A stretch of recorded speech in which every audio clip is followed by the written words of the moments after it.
Hey, Scott from Aristocob.com here. I'm muted, I think. From SethMarkwood.com. Hi, I'm Glen from Dropbear Woodworks. Together, along with you, the four of us tonight, we are Markwood Men's Breakfast Club. And welcome, Glenn. How you doing tonight? I'm doing really good today. Good morning. Tomorrow. Yeah, it's tomorrow. We're in the future. For those of you who don't know Glenn, Glenn is in Australia for some reason. Why are you there? Vacationing? Yeah. Oh, we live here and we talk funny. Oh, in that order? Well, I'll leave it up to everyone else. All right, so you just got the thumbs up from Boy. Apparently, this is actually working. That's good to hear. Yeah, our good friend Tobacco Bean said we hear you. So. Oh, great deal. All right, so Glenn, we've known each other for I don't even know how many years. Probably 10 years, maybe something like that. Not quite that long, but we go back to around about 2012. There you go. Okay. That's when I ordered my first corn cob. Oh, is that how it? Okay. Yeah. Well, when did you show up on YouTube as Pipe Nutter? I showed up there. It was September 25th, 2012. Yeah. So okay, probably. All right. Yeah, I spent a bit of time lurking, as they say. Okay. All right. Very good. Doing the homework, finding out how to do the whole YouTube thing. Yeah, and boy, has it changed over the years, hasn't it? I've seen it come and I've seen him go.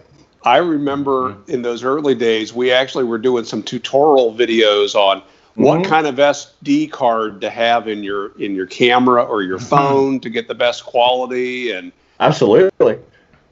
Oh, yeah. Boy, am I glad those days are gone. I remember using the flip. We had one of those like high def fancy cameras that was like a brick that had the built-in USB port connection on a spring-loaded arm so that you could quickly and easily plug it up without having to have any extra cords. Oh, you went off fancy schmancy. All I had was an iPhone 4. Didn't have an iPhone. No editing. It was like, bang, there you go. Yeah, we actually started with a Sony Handycam and used that with editing, and then finally, eventually, just said, I think it was probably iPhone 4, said, okay, this is crazy. Let's just do this with the phone. Well, we used the Handycam for a long time, but we still don't edit. So I think once I hit about 100 subscribers, I thought I'd better go out and get something a little decent. So I bought myself a JVC Handycam with an SD card, and I still use that now. Yeah, nothing wrong with that. I look at the resolution on some of those, and unless somebody's blowing up YouTube and watching it on their HGTV, oh my gosh, their high definition TV. I mean, for mobile devices, anything we're going to film with our phones is going to be just fine, or with a Handycam. So then, let's see. What made the change from Pipe Nutter? What's your current handle? My current handle is Dropbear Woodworks. So the reason for the change was, of course, I started making stuff and selling stuff, and I was going by Dropbear Woodworks on both Instagram and Facebook, and I thought, well, why not just make it easier on myself and make all three the same? So it was nothing more than that. Yeah. But I mean, I still get referred to as Pipe Nutter, or some of the guys that have been around for a while. I had no idea you were Pipe Nutter. That's a name that goes back a long time. Now I understand. That's a long time ago. Yeah. Yeah. So it's I mean, I've still got stuff that's got Pipe Nutter all over it. There's a whole heap of videos, older videos on my channel that are still, thanks for watching Pipe Nutter. And, it's your history is your history. You won a video contest one time, right? International Corncob Pipe Month video contest? 2014 International Corncob Pipe Month. So I pandered to you, Scott, and I did that deliberately because you're a woodworker and I'd just gotten my little lathe and I thought, we can do something. I am so easy to play. Yeah, I've been wanting to admit that for years. There seems to be a running theme with all of the past winners of various video contests. Well, not all of them. Come on now. Well, the ones we've interviewed. Well. Now that's true. That's true. Well, okay. As we've said many times, this channel is not about pipes. This kind of brings us together. The conversations about what's going on in our lives and our passions and interests. So, woodworking is way up there on my list. Well, see, unlike you though, Scott, I don't have years and years of experience of woodworking. Before, and some of the people that have been hanging around for years will know that I had a heart attack and had to stop working. And it started off making tampers and that sort of stuff. And an uncle gave me a lathe, and before that I couldn't use a left-handed screwdriver. So now I specialize in making round things. So, so what were you? By the way, I always thought it was funny that God makes them round, we cut them into boards, and then we put them on our lathe and turn them back round again, right? Exactly. Hey, before we jump into another question real quick, what are you guys smoking? That's, shopkeeping. The housekeeping. Housekeeping. Should I go first? Depends on where your house is. I got some Ausse Dark Kentucky, and again I'm pandering because I've got a cob on a Falcon. Very good. I just loaded up 4 pipes as I did last week with RLP6. It's just I have a big bag of it right here. Did you smoke them all? Last week, yeah. Oh, yeah. Wow, that's impressive. Yeah, we talked with David for 2 hours, and these are small, right? These are really small pipes. I do have a backup sitting over here, right. Just in case I need it. Well, you're going to be talking. You're not going to be smoking much, hopefully. Yeah, that generally happens. You take 1 or 2 puffs of the pipe, put it down, and go, I'm too busy talking now. Yep. What are you not smoking, Seth? I have the same as before. Have loaded up my e-cig, but my Caliburn, but I've just loaded up a brand new pod. I've had this now for a year probably. This shows you how little I use it. Now for the first time I'm putting a new pod on with a new coil and everything. But so I'm waiting for it to soak. I don't want it to burn. So you've refilled. That pot is refillable. So you've refilled that other one, and it just got to the point where, it's starting to kind of get burned. It's starting to burn more often than not. It's just not. This is still the old pot on there. See, I vape as well. I do have one. I do have one of those, but I prefer the cloud chuckers. Oh, do you? Big mods. Yeah, okay. It's just clouds. Happy clouds. So there's so many things that I would like for us to talk about, and maybe I should give you just a little bit of a heads up, and then the conversation can go anywhere you like it to. Mm-hmm. I'd like to talk about what you turn, because I know you turn a variety of things. Wood. We established that. Done. Next. Yep. You're also you're a pipe carver. I'll keep going. I'll go on. Well, there's time for clarification. Yeah. And I actually had on my checklist, I wanted to talk with you about your heart and your health and what you went through. Was that a couple years ago? That was on the 24th of March, 2014. It's a date that you cannot forget. I've been... at the time, I was working in a pig abattoir or a pig slaughterhouse, whatever you want to call it, bacon factory. And I know after the first week of working there, although I didn't eat bacon for about a week, and then I got over myself. But I'd been working on the Tuesday before the main event. I sort of thought I'd pull a muscle in my chest, because doing what I was doing there, it was like going to the gym every day for 8 to 12 hours. Sure. I was in the room that washed all the hooks and rollers that the pig slid on after they'd been stuck. So it was a lot of stepping up, reaching up, and picking up and that sort of stuff. So I thought I'd just pull the muscle, whatever. So I go through the rest of the week, and I get to Saturday morning, and I've been up all night on Skype talking with people, and I decided about 6:30, 7 o'clock, I better go and have a lie down for a while. Anyway, about 7:30, I woke up in the morning. I woke up, and I had the most incredible pains in my wrists and my elbows and on both sides, and it felt like I had an absolute elephant sitting on my chest. Ooh. Like, what the hell's going on here? A heart attack was the last thing that entered into my head. And, I mean, what I'm telling you now is based on my wife's retelling of the story, because I don't remember a lot of it. Yeah. So the ambulance came, and well, my wife said to me, I'm going to call the ambulance, and I said, I'm not going to argue with you. And they turned up, did a bit of a quick ECG, and they said, yeah, we think you're having a pretty good heart attack here, mate, so we're going to take you up to the hospital. And as it turned out, I was in a full-blown myocardial infarction, as they say. Wow. I had, that was on the Saturday morning, 8:30 that night, I had another one.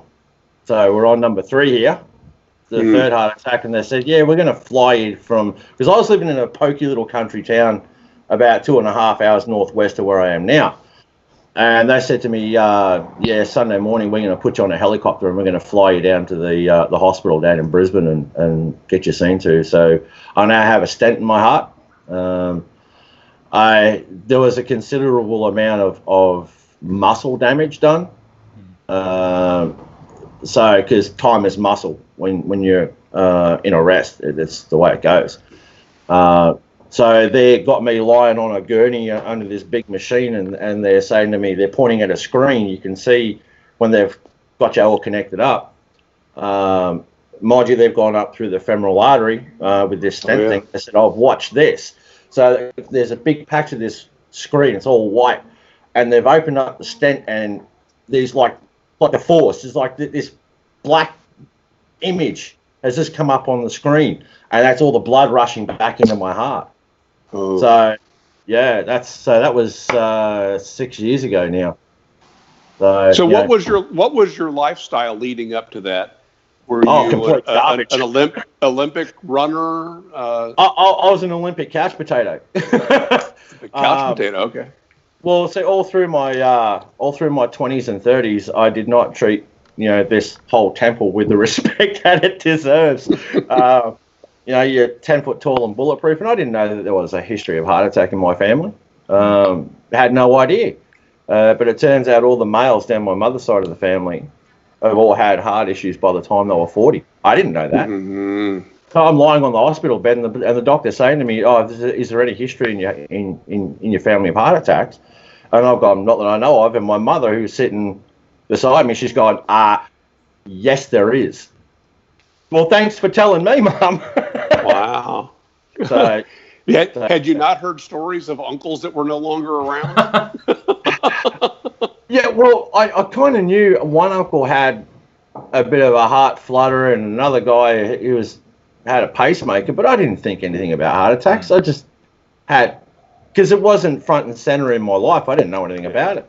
So, you'd think you'd put 2 and 2 together, but when you're in that position, it's like you're in the prime of your youth or your young adulthood, you just keep on abusing your body the way you do. It's going to catch up with you. So, So what changes did you have to make? Well, naturally, diet. You needed to change the cholesterol, get a low cholesterol diet. I'm on a battery of medication that I'll be on for the rest of my life to stop any more events from happening. But it's a case of, with what I have, it's not if, but when. Wow. So it's inevitable that I'll probably have another episode, but it all depends how bad it's going to be as to how good I am now. Sure. So if you're on a Skype call and it looks like your screen has frozen, it may or may not be. I might just fall forward. Then you'll know. Cut stream. Wow. So, yeah. But I mean, were you were a pipe smoker before then? Yeah. Did that factor in? Were you a cigarette smoker at any point, or? Oh yeah. I'm a big cigarette smoker. That's had to change. I mean, I still smoke cigarettes, but not as bad as I was. Nowhere near. And Yeah. I didn't even, with the ignorance that the medical community over here have towards pipe smoking, I didn't even bother to tell them. Right. It's not worth the argument when you're lying flat on your back and you're trying to justify to someone why you smoke a pipe. Right. You say, but you don't inhale it. Doesn't matter. They don't care. Tobacco. You're right. Tobacco is the evil. So yeah, it's the cause of everything. It's like us eating low carb. You know, the doctor will say, "Wow, love the weight loss, and your cholesterol's looking great, and all your blood work's looking fine, and your blood pressure's down. Well, how you doing it? Low carb. You really shouldn't be eating." So it's really frustrating. Yeah, it is frustrating. Well, just recently we started to dabble into the whole keto thing. Yeah. I mean, we haven't gone full, as in, totally keto, but a couple of nights a week we'll have a keto-based dinner, and it's getting to the point now where I'm getting more interested in it, that it's going to become a pretty major part of my life, I think. I just like the food. Yeah, me too. Yeah, the side effects of weight loss and all that sort of thing. It's, to me, that's not the goal. Yeah, I don't care. I like the food. If Yep. there's benefits to come later, well then great. Yeah. My I'm wife is basically doing it now for her diabetes, and her numbers. You test for sugar. Her numbers haven't been this good in a year. And, I'm also a type 2 diabetic myself. Okay, and she's satiated. She doesn't have to raid the pantry throughout the day looking for some carbohydrates or sugar or something. That's a real thing. That is a real does. thing. You start to crave, things like rice, pasta, bread, and whatnot, because your body's so used to powering on carbohydrates. Yeah.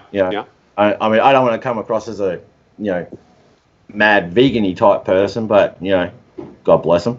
But, I mean, there are, for a diabetic, for type 2 diabetics, there's some real health benefits to the keto diet. So, which is one of the reasons why we looked into it, because my numbers haven't been that awesome. Because when you're on diabetic drug called metformin, your body will become immune to it. It doesn't control your blood glucose as well as it should. So that's why I say it's kind of, an immunity is probably not the right phrase for it, but that's the best way. A tolerance or something. Tolerance. There you go. Tolerance. Okay. Yeah. So you can be as good as you can be, but if you've got too much blood glucose in your body, doesn't matter how good you are. So you got to. The worst case scenario for me is that I become insulin dependent, and I hate needles. Yeah. Absolutely despise them.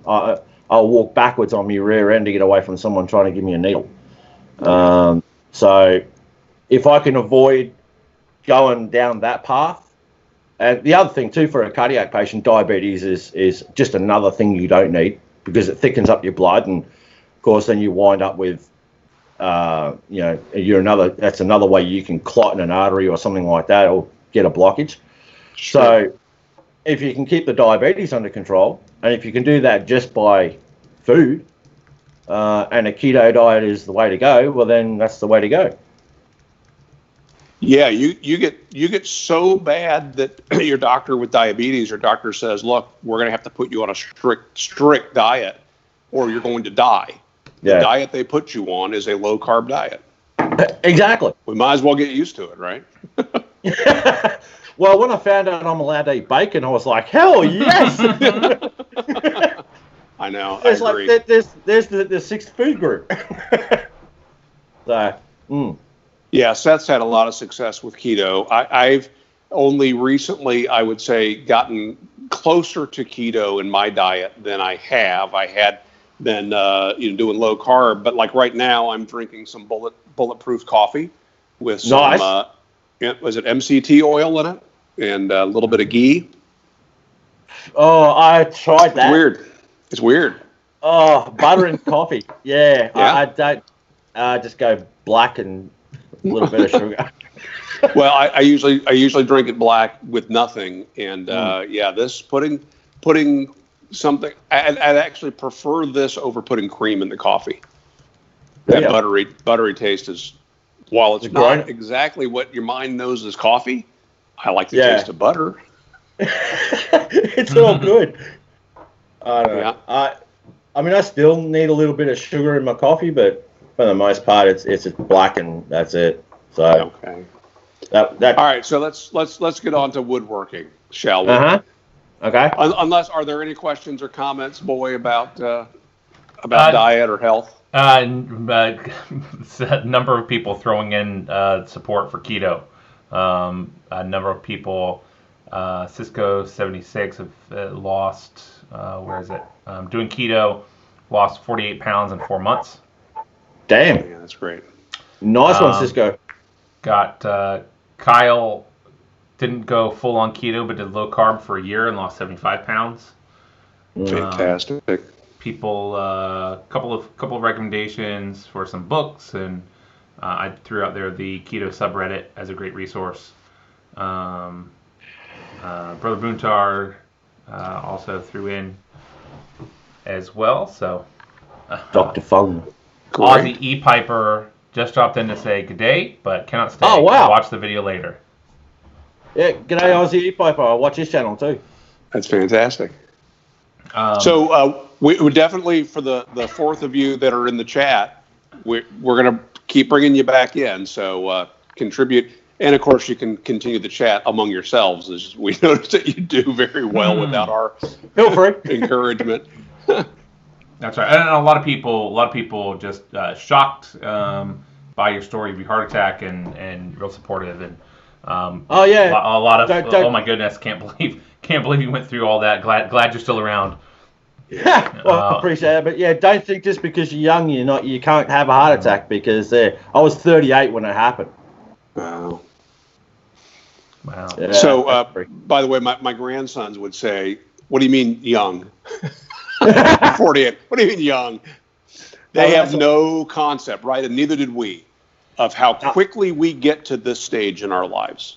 It happens unbelievably fast. So, okay, so who gave you the lathe? Did you say an uncle? I started out making tampers on a drill press.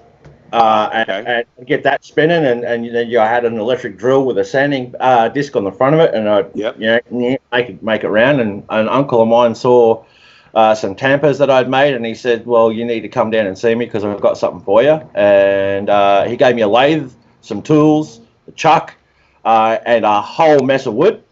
And he said, "Here's the deal: you either take the lot now, or you don't take it at all." And I went, "Yes, sir." So he got me started. He got me started. Well, first off, he gave me a little 18-inch Ryobi lathe, which is, a pen making lathe. I know the lathe. It's got a universal motor, right? So it's noisy or high pitch. Noisy. It's got a little speed control dial on it, and you could make some tiny little bowls and plates and cups and whatnot on it. And I started doing that, and he said, "Well, you need to come back down here. I've got another one for you." So, because he used to turn, but he couldn't because his back just went out on him. So, you get that just bent over thing, and he can't do it. So he gave it to me, and I found I had a knack for it. Excellent.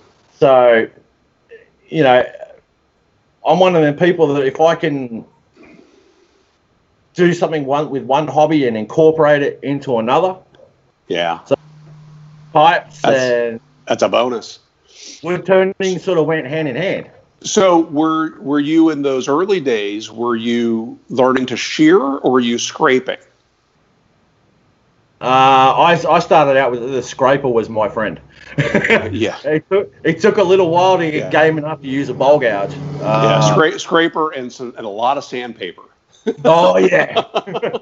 I can't tell you. And here's the thing, like until I found it was an affiliation of my mum's.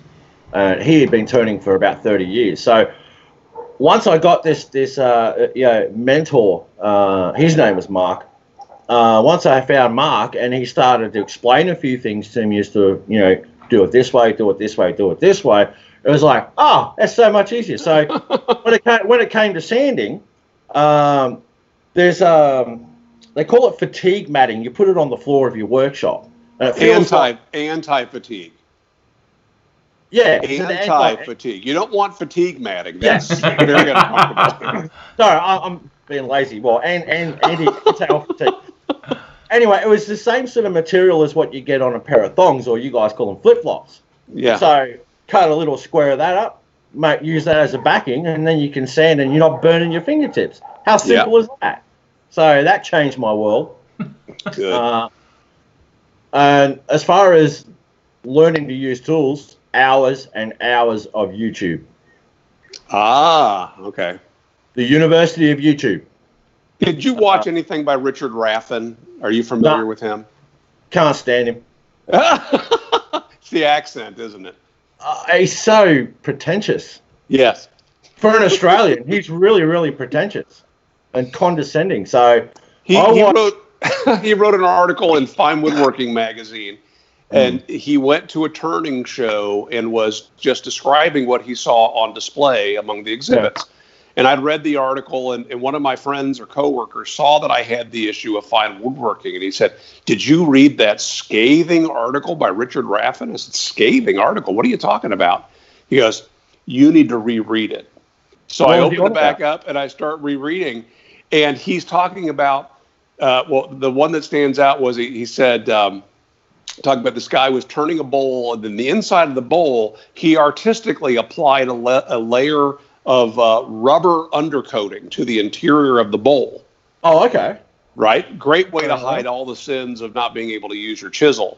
Yeah. And his comments were like backhanded, like fine use of abrasives. Okay, so implying that maybe this person should learn how to use their tools instead of cleaning up their mistakes with. So yes, Richard, no doubt, because he does turn so well. Oh, there's no denying that. He doesn't seem to have patience for people that aren't there yet. You know what? And even this is one thing I found, even amongst the most experienced of woodworkers, woodturners, whatever, or any craftsman, there was a time somewhere where they knew absolutely nothing about everything. Yes. And they forget that. It's like there's always going to be someone new to something. Yep. It's like, if you want to bring it back to pipe smoking, for example, if you get on Facebook or a group like that, there's always the question, matches or a lighter? What do you tamp with? What's the best tobacco to start with? Right. And there's always going to be that new person. So if you want to come back to wood turning or woodworking, there was a time in the world where even Richard Raffin looked at a bowl gouge and went, holy crap, how do I use this? And he didn't have the benefit of YouTube like I did to study. That's true. So, I mean, I take my hat off to all those earlier guys who have learnt to wood turn and not had the benefit of social media to learn from. So, yeah, agreed. Yeah, that has been a boon, really. Mm-hmm. Now, the problem with that, too, is there are just as many videos out there of people who are speaking like they're authoritative. Yes. But they don't know what they're doing. Have you observed that? Oh, I'm one of them. No, but if you say, hey, guys, I'm still learning. Yeah, every now and then I'll get distracted and my chisel will fall off the tool rest. Yeah. I'll go right off the end, right? That's perfectly normal when you're learning and you're in the experience, right? You're talking about the 5-minute expert. Yeah. Yes. You're talking about the 5-minute expert. And I actually do like the channels where somebody is learning something and they're upfront about that. Hey, I'm not good at this, but I'm practicing. But it is the 5-minute expert is just maddening. I mean, I've thought about when I first started wood turning, starting a separate channel for YouTube, saying, right, this is my wood turning, journey. But as you know, the internet is not a kind place. It is by far the nastiest place. You've got to have a hell of a hide on you if you want to put yourself out, doing what we do. Because there's always going to be someone, for some reason, somewhere, will take an instant disliking to you. Yeah. The haters or the whatever. So well, even I've found myself leaving a comment that later I realized I need to go back and maybe add a preamble to my comment. Like, by the way, that's an excellent video. Thank you for sharing this. Here's something you might want to try next time, right? But I was starting off with, you might want to try this next time, and that's not very kind. Well, it all depends on the person, really, because, I mean, I've had comments like that of, hey, next time if you want to do this or this, try that. And, I mean, I've always sort of assumed that if it's a good constructive criticism that I can learn from, then bring it on. Yeah. I don't care whether you're trying to be an idiot or I'm trying to watch my mouth here.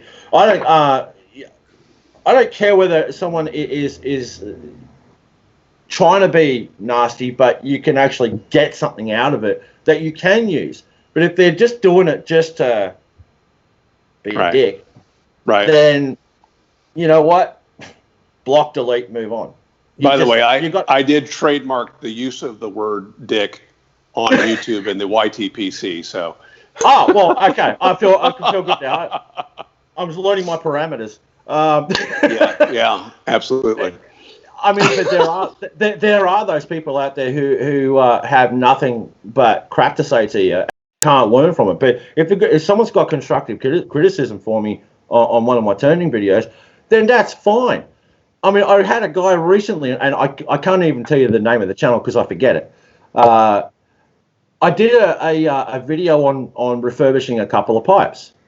This guy, he got hung up on the fact that I used the term in nomenclature more than once. I got bored because he used the term nomenclature 9 times. Well, if that's your only criticism of the video, then why are you even here? Why? Yeah. Why are you even? Why are you even? Sorry, you didn't crack your thesaurus open in the middle of your filming. Exactly. So I whatever. It's that sort of stuff sort of gets under my skin a little bit, but you have to just move on. Next time I won't leave a comment like that. I apologize.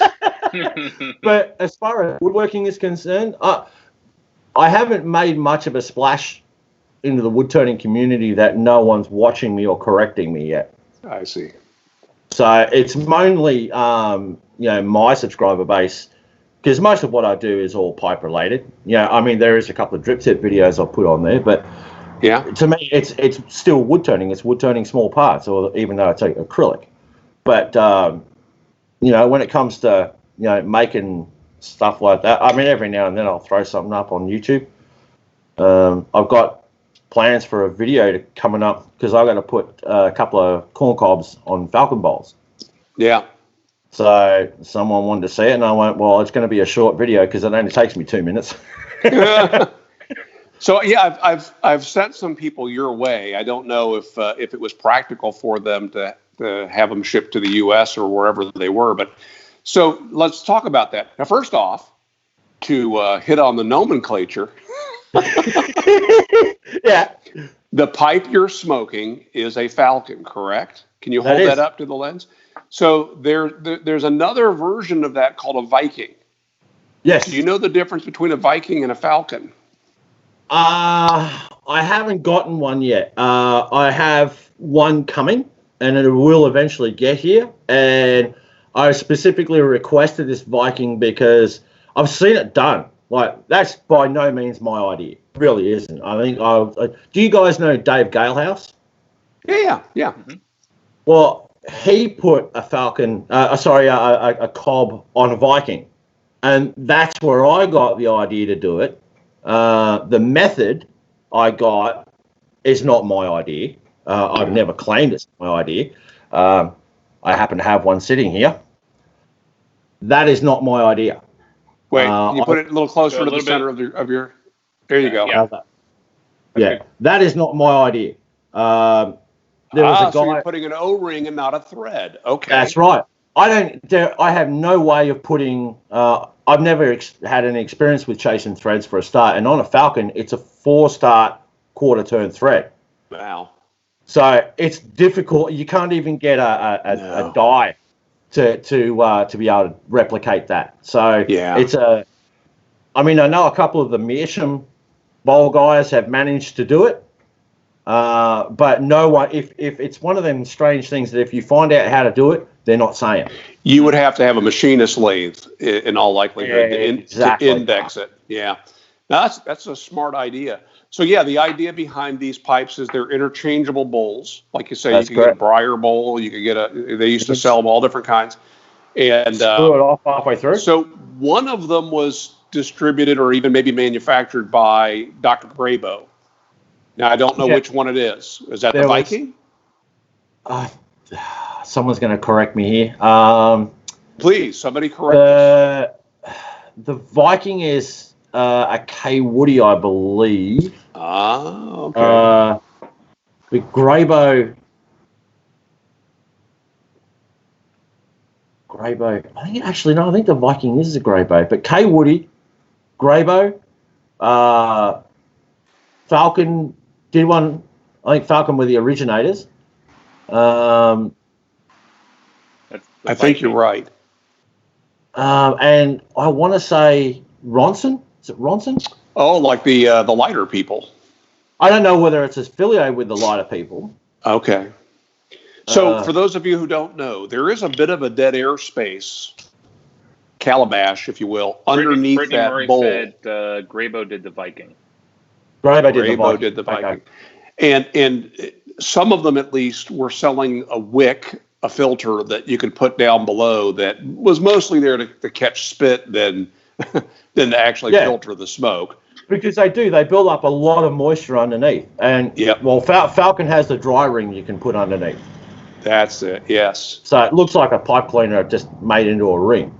And then if you can show us the stem of yours, you can see is kind of skeletonized, right? So you can see as the smoke, well, there you go. Yeah, if you pull back a little bit and center, it's a little easier to see.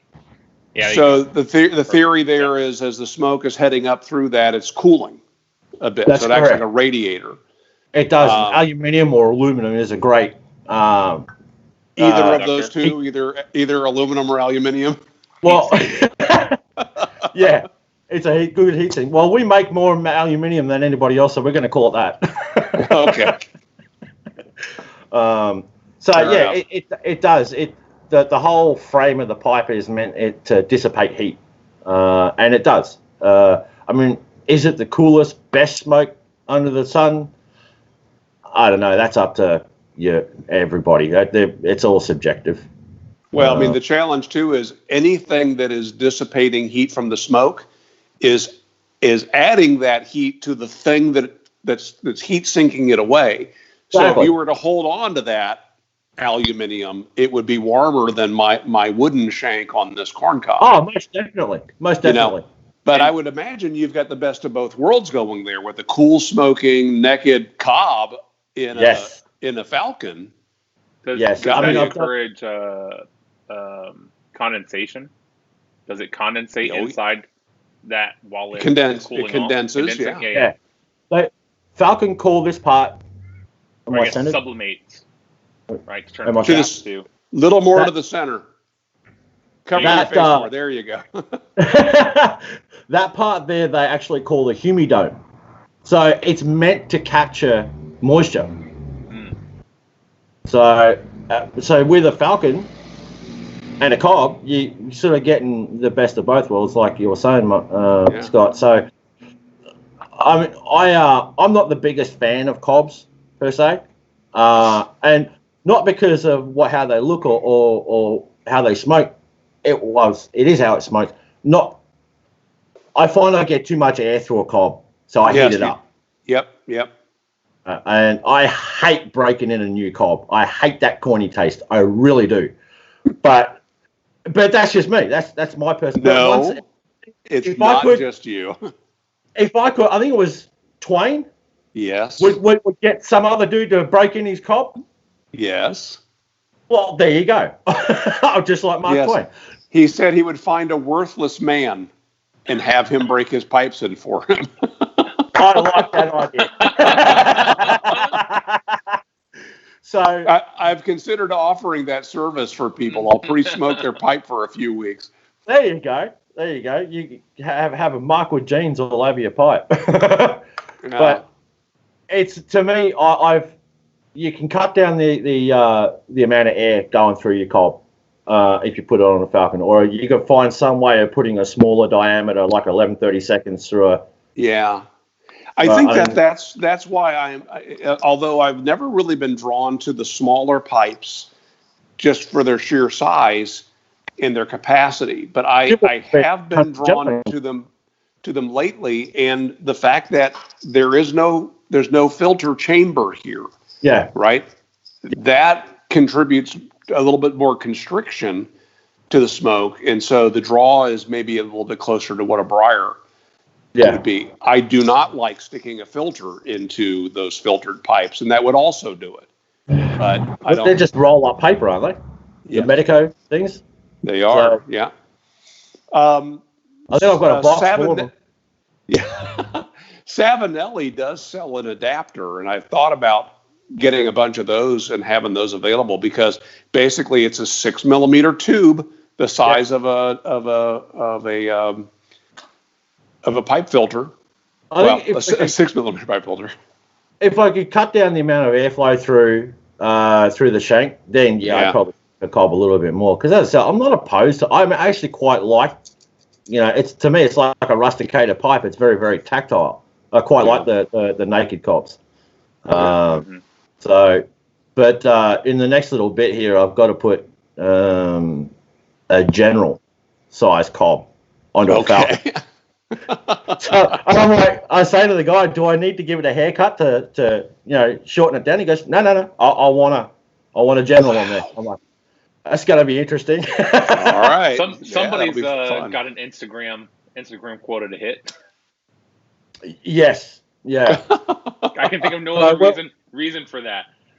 Just them to take pictures. I mean, for the absurdity of it. I love it. I see no reason to buy I don't know whether, because it's been a while since I bought a cob, but I think it was the General, the MacArthur. MacArthur's the big one, yeah.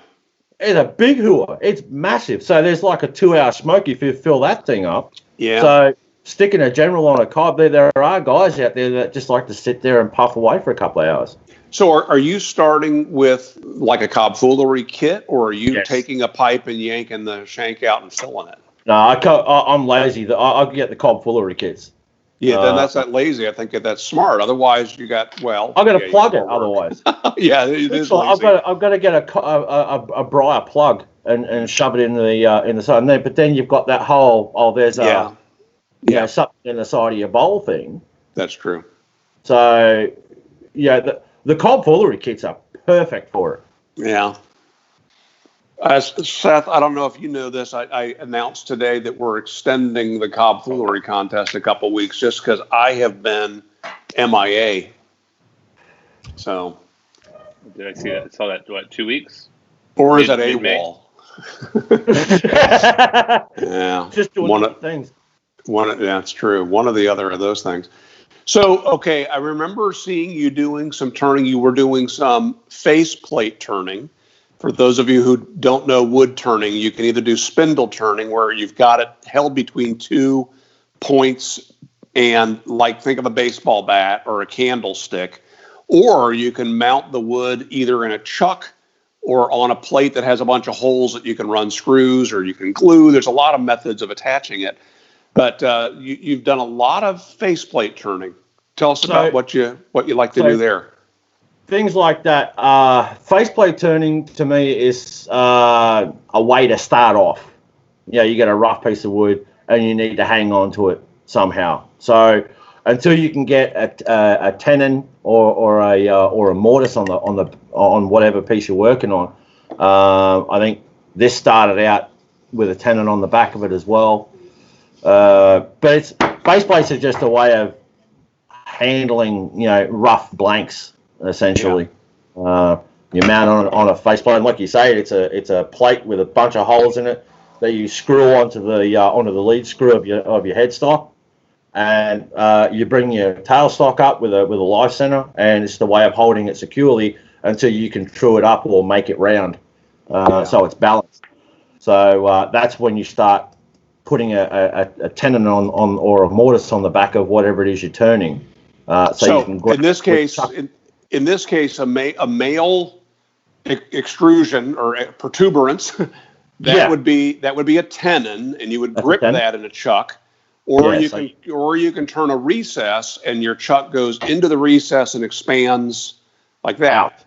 So you what expansion mode? When you're preparing a blank to either put a recess, a mortise, or a tenon, you tell me, how are you attaching that to the lathe to turn the bottom of your bowl to then turn it around and grip it with your chuck? How are you turning the bottom? How do I turn the bottom? Do you do a face plate to turn the bottom and prepare it for your chuck, or do you use a worm drive or so I can either use CA glue? I can either use. Look, I don't trust hot glue or CA glue. I just don't trust it. I know there are guys out there that use it, but for me personally, I don't trust it. So generally, what I do if I get a what I call a processed blank, so it'll be a nice round disc of wood. Yes. I'll get a little lazy and use what they call a faceplate ring. Oh, yes. So I don't have to take my chuck off the lathe, and I can, it's literally a ring, but yes, on the inner diameter, it's got a dovetail. Sorry, excuse me. It's got what they call a dovetail, and on the end of a set of bowl jaws, they're what they call, or dovetail jaws, or bowl jaws, or whatever you want to call it. So you put the jaws into that ring, and you use the jaws in expansion mode. Yes. So that way you can hold the piece of wood, and again bring your tailstock up with a live center, and you've got it all nice and secure. So in the end, it's still a face plate. It's just you're not removing your chuck. You're working with your chuck.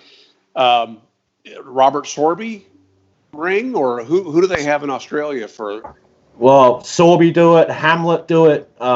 There's cheap Chinese knockoff versions of it.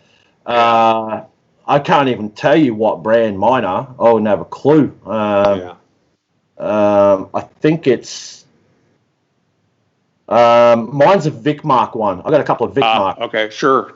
So Vicmark's only half an hour down the road from me. So you walk into that workshop and you're like, oh, hello, because there's all these wood lathes everywhere, and they machine all their own chucks. All my chucks are all Vicmark stuff. I went and splashed some money, and they're not the cheapest, but I think they're the best locally.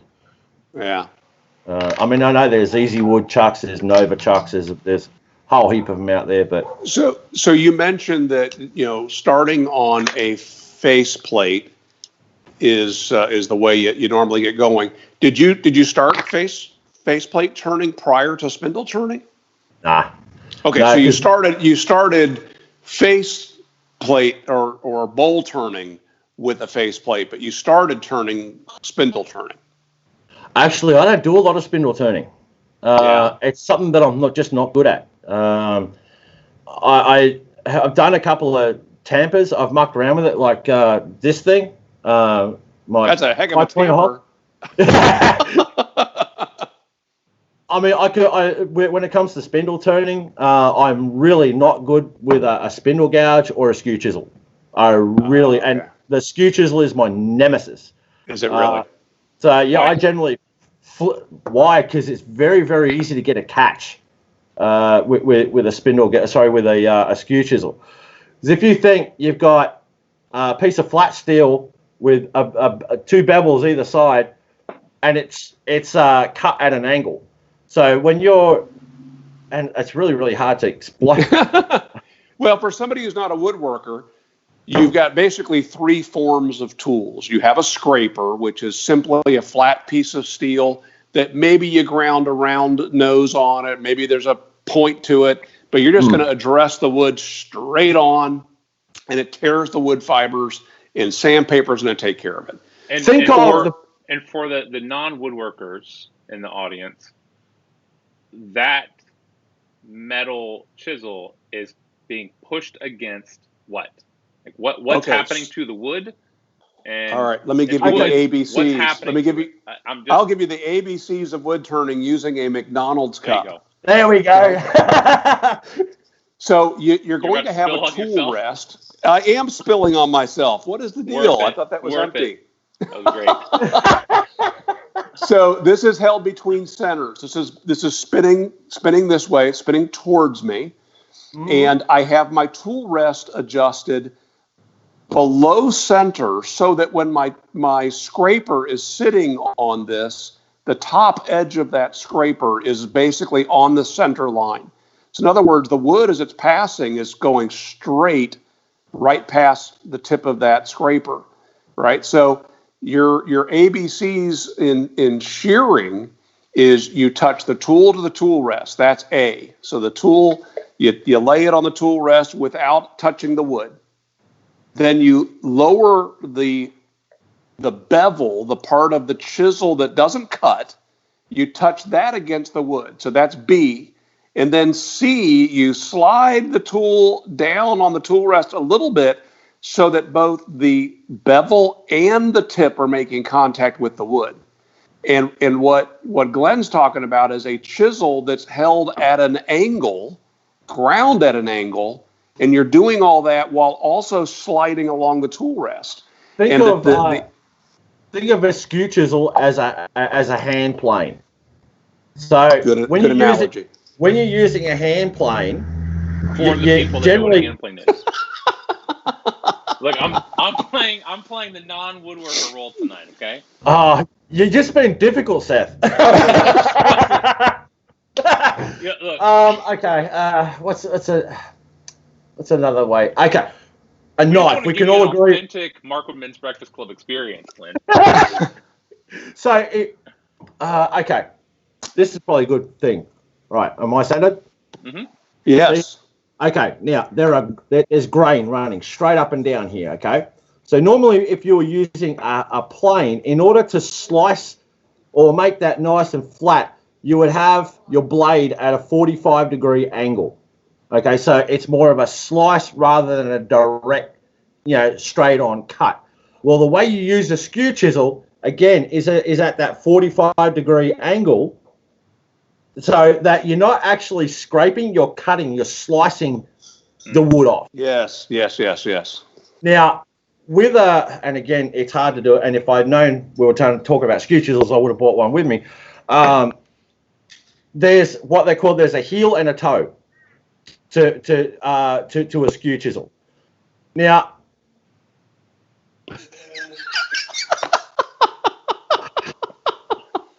okay, it's essentially, when you get a catch with a skew chisel, it's like stubbing your toe.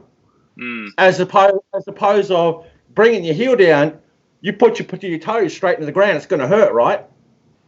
So if you get a skew chisel and you put the toe straight into your piece of wood, it's going to want to chuck it, and you get big nasty things happen. Yes. Imagine the tool is no longer cutting across the surface. It instead decides to anchor itself in a piece of turning wood. Very aggressive. So it levers the tool down against the tool rest, and it's not a pleasant experience. If you don't have a face shield on, shit will happen, and it's not good things.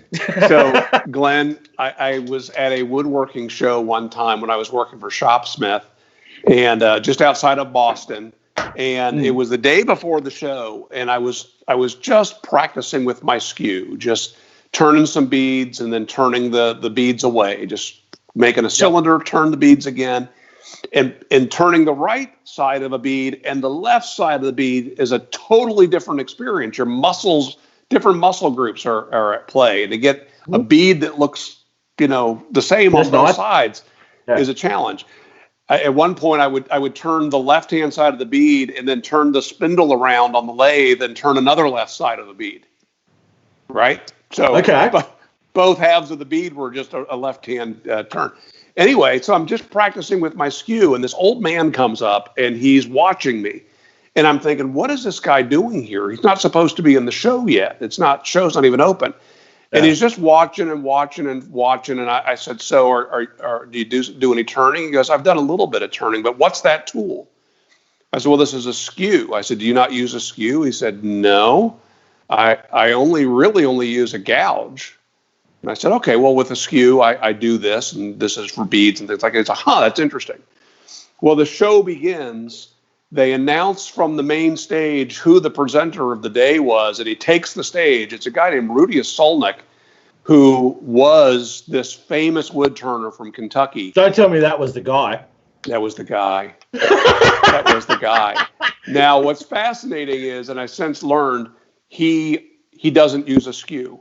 He has a special gouge made that is basically a flat bar of steel, like a skew, but then it's got a hollow ground into it. So it's really a hybrid.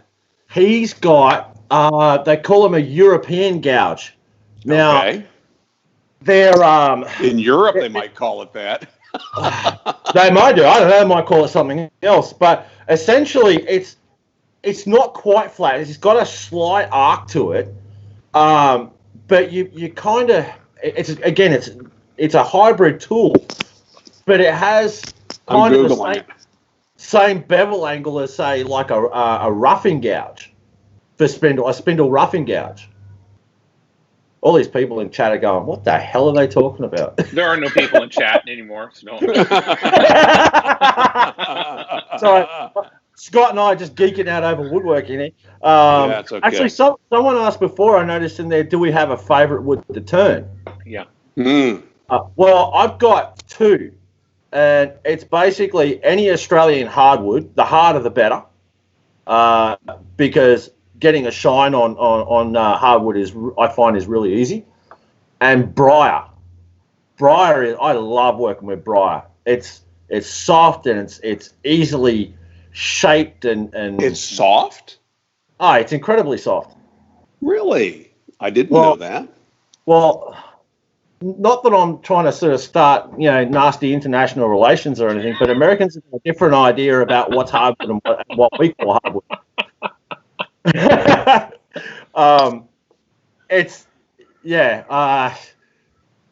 I've turned some American hardwood, and I don't know whether it's either my stupidity or ignorance, but I don't think it's hard.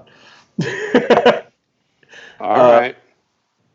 But that's just me. I mean, I've got wood over here. There's a species called yellow box, and when you're turning it, you can actually get sparks come off your tool. Oh, wow. Yeah, you sure it's not aluminium that you were talking about earlier? It might have been a nail caught in there, but no, it's extremely hard. I think the only thing that's harder than that, I think, is it Gaboon ebony or something like that? I don't know. Preacher Man Piper said, "How about your head, Glenn? Your wife said it's hard." Wow. There you go. All right, Seth, I'm gonna send you a picture.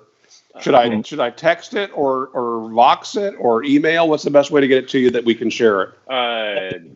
Any of them is fine. Texting is the best. All right. Any of them is fine. Yeah, I just Voxed it to you. Great. Just Vox it. Glenn, I'll send it to you. I'll send it to you too, Glenn. But in the meantime, if Seth can bring it up on the screen, and this is a picture of Rudy, who I'd never seen before, and his name is spelled Rude. Oh, okay. And he is turning with the tool I'm describing, and you'll have to zoom in on it to be able to see what his gouge looked like. That's European gouge. There you go. All right, I'm gonna throw that up there. It's a cross between a spindle gouge and a skew chisel, essentially. You can use it as a very aggressive bevel. Very aggressive. Sorry, guys. I don't use mine because I'm just not at that skill level yet. Yeah. I've got that long way around for that to tell that story. I do enjoy turning, and I'm comfortable with skews. Probably my favorite tool is a skew, so we should get together. I'm a big fan of my my 5/8 bowl gouge. it's a big tool, and that's a beast. you can take a lot of wood off real quick. So, .777 said, my opinion on the wood: briar is hard but very easy to work with once you're familiarize yourself with it. I'd agree with that. Okay. I mean, I don't think it's the hardest thing I've ever turned. But to me, briar is easy to manipulate in shape and form. If you can rough out a briar bowl, then I get what I call an 80 grit gouge, which is 80 grit wet and dry, and because briar will disappear with 80 grit. Wow. It'll just turn into dust very, very, very quickly. So if I'm doing, say, something like this, say you picture that bowl on the lathe, if I'm trying to refine that arc there, then it's a case of getting, and it's all about manipulating the sandpaper as well, because that's a skill in itself. But that isn't flat, that's got a slight radius to it as well, that side. So if you want to refine that, and I get a little twitchy, that's one of the side effects of my heart attack, is I shake and twitch a lot. So if I can get up and refine that arc there, or refine this arc here, I'll do that with 80 grit sandpaper and work my way down the grits and refine that shape as I go until you get up to 600 grit, and you stop shaping, now you're polishing. That's another Falcon bowl. That is, yeah. That's cool. That's another one. Hot swap that with the. Oh, that's beautiful. I like that one. That's got a very large bowl, a hole in the bottom. Is that normal? Do they typically have that large of a draft hole? Yeah, 3/8. Wow, I wouldn't have guessed that. Yeah, so then, is the bottom of the aluminum? Does it actually go into that? Is there a tenon, or what is in the bottom? I'm sorry to keep having to do that, but I've never had a Viking or a Falcon pipe in my hand. You'll have to excuse this. Let's see if I can clean it up. It's wet now. Yeah, because I've just finished smoking it. Where do you get those? Are they still commercially available, or are you getting? Absolutely. They make these still in the UK. I've never seen them for sale on smoking pipes for some reason or another. I know you can get them on tobaccopipes.com, eBay. Well, that's why I was asking if they're available, because I've only ever seen, I think, eBay. They've been made for 50 or more years. Okay, so that tenon in the bottom is going to enter the bottom of your bowl. Yes, it does. Does that have holes in it? I can't quite make that out. No, it doesn't have holes in it. Basically, this part sits just over the top of it. It's like a locating lug is the best way to describe it. Okay. And there's just enough room between the inner and outer diameter of this whole locating lug and the hole I put in here for the smoke to get through, but not the tobacco. So that's how you adjust the drawer on these things. If you want a bowl with a wider drawer, then just put a bigger hole in the bottom of this. Interesting. So, yeah. That's all right, boy. Yeah, I know. I guess we got to, another pipe to not smoke, huh? Look, I found someone's supply of pipes that they're not smoking in the garage that I might smoke one of these days. What have you not ever smoked a Falcon, Seth? No. I've never smoked a Falcon. Oh, you boys are missing out. I've never smoked an Aristocob pipe either. Haven't you? No. Oh, now that's one pipe I want to get a hold of, because I've got a Kirsten I've made a bowl for. Have you ever smoked a Kirsten pipe? I have a couple of those. Yeah. Yeah. Well, straight one and a bent one. I don't have a standing bend. The standing bent ones are beautiful. Have you seen the black ones, the matte black ones? Yes, I have. Oh, so clean up an awful. I've actually been to their store in San Francisco. They're no longer a factory. Yeah, it's just a little storefront. they're not a cheap pipe neither. Mm-mm. They're up around the 200 American mark somewhere. Yeah. But yeah, they're a really unique smoking experience, because down the middle of that square tube, if you want, is a rod. Yeah. And the rod acts as a magnet to moisture, and all the moisture hangs off that. It's the guy who came up with it was genius. Yep. Yep. So and it's got a spit valve like my old trombone. It does, but that spit valve also acts as, you can either open your drawer or close your drawer. Yeah. So it's a really unique pipe. as an aerator in a way, right? You can aerate. But the one thing you got to know is you better clean that sucker when you're done, or that thing gets gummed up and locked solid. Oh yeah, and you either got to heat it up, or you got to put some isopropyl alcohol down there to loosen it up, and that tobacco juice, when it dries up, it sets up like super glue. Yeah. All right, so before you jump into a new topic, at the risk of you doing that, there are a couple of woodworking comments. Steam Dome asked if I'm a woodworker. Not really, no. I grew up around tools, grew up with a woodworker, but so I can speak the language and know most of the language. I am playing ignorant because I know how easy it is to be lost if it's not something you're used to. But no, I've done the most recent woodworking I did, I guess, a year ago. I made some Christmas gifts, turned some Christmas gifts. Turning is probably what I'm most comfortable with. Did some perfume applicators and pins. You are on a video I did on my woodworking channel. What was that one called? It was like the Shopsmith Toolbox, I think is what it's called. And you were behind me. I think that was the one. Anyway, one of the videos I did, you were behind me turning your Christmas gifts in one of those videos. Yeah. You also made the cheese fountain for your wedding. Yeah, and have done not more. Did a lot more stuff. You made a cheese fountain? I did. 6 cheese nacho cheese fountain. Oh, pictures, please. Dude, there is a blog. There is a build blog. If you where can I find this? If you just search 6 cheese nacho cheese fountain blogger or blog, you will find our build blog on how we built it. Absolutely. Cheese. I'll add a link. I'll put a link somewhere. All right, link in the chat. Put that in the description. It was the most hillbilly-ish thing we have ever done. Seth was inspired by the legend of Ricky Bobby. Talladega Nights. Did it involve duct tape?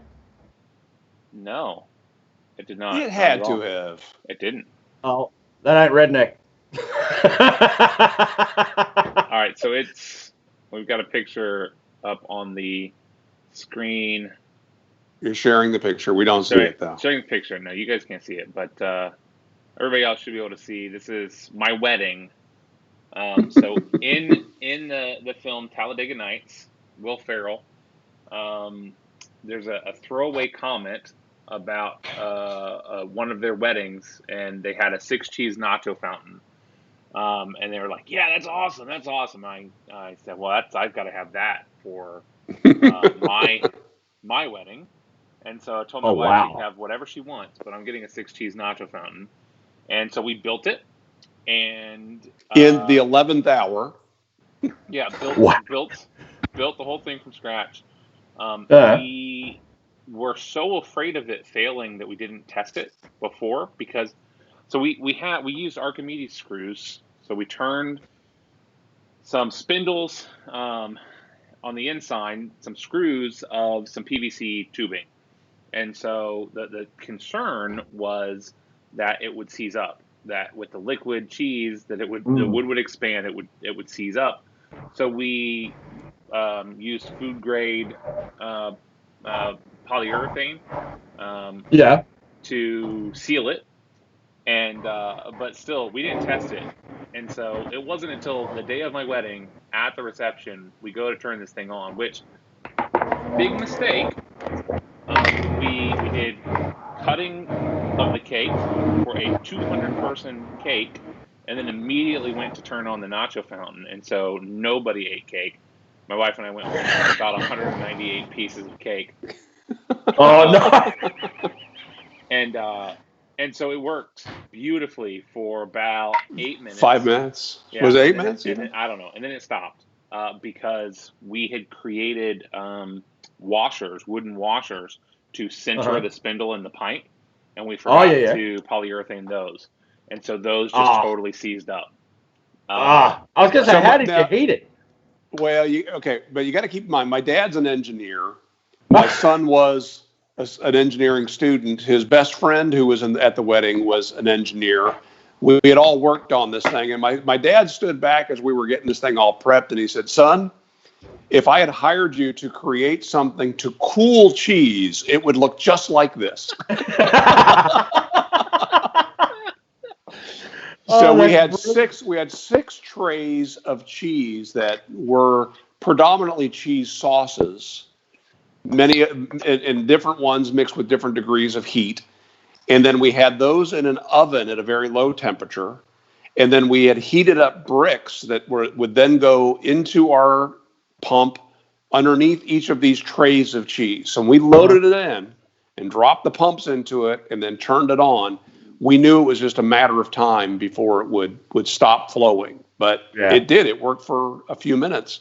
That's and it turned out it wasn't the cheese seizing up the problem. There's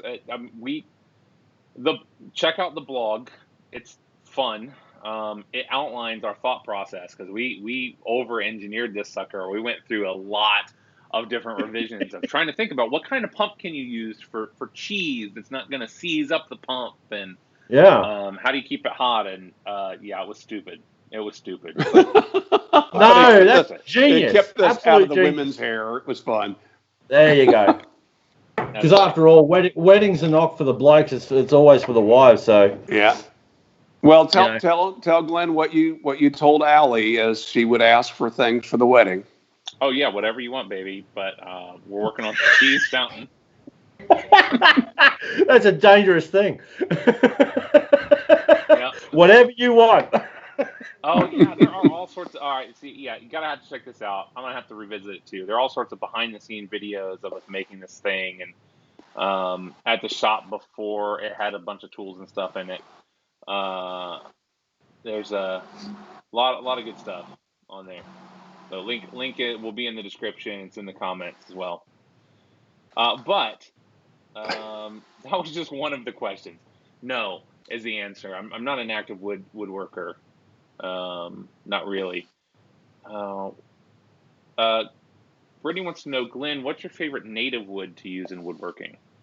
Oh, okay. There's some stuff over here called camphor laurel.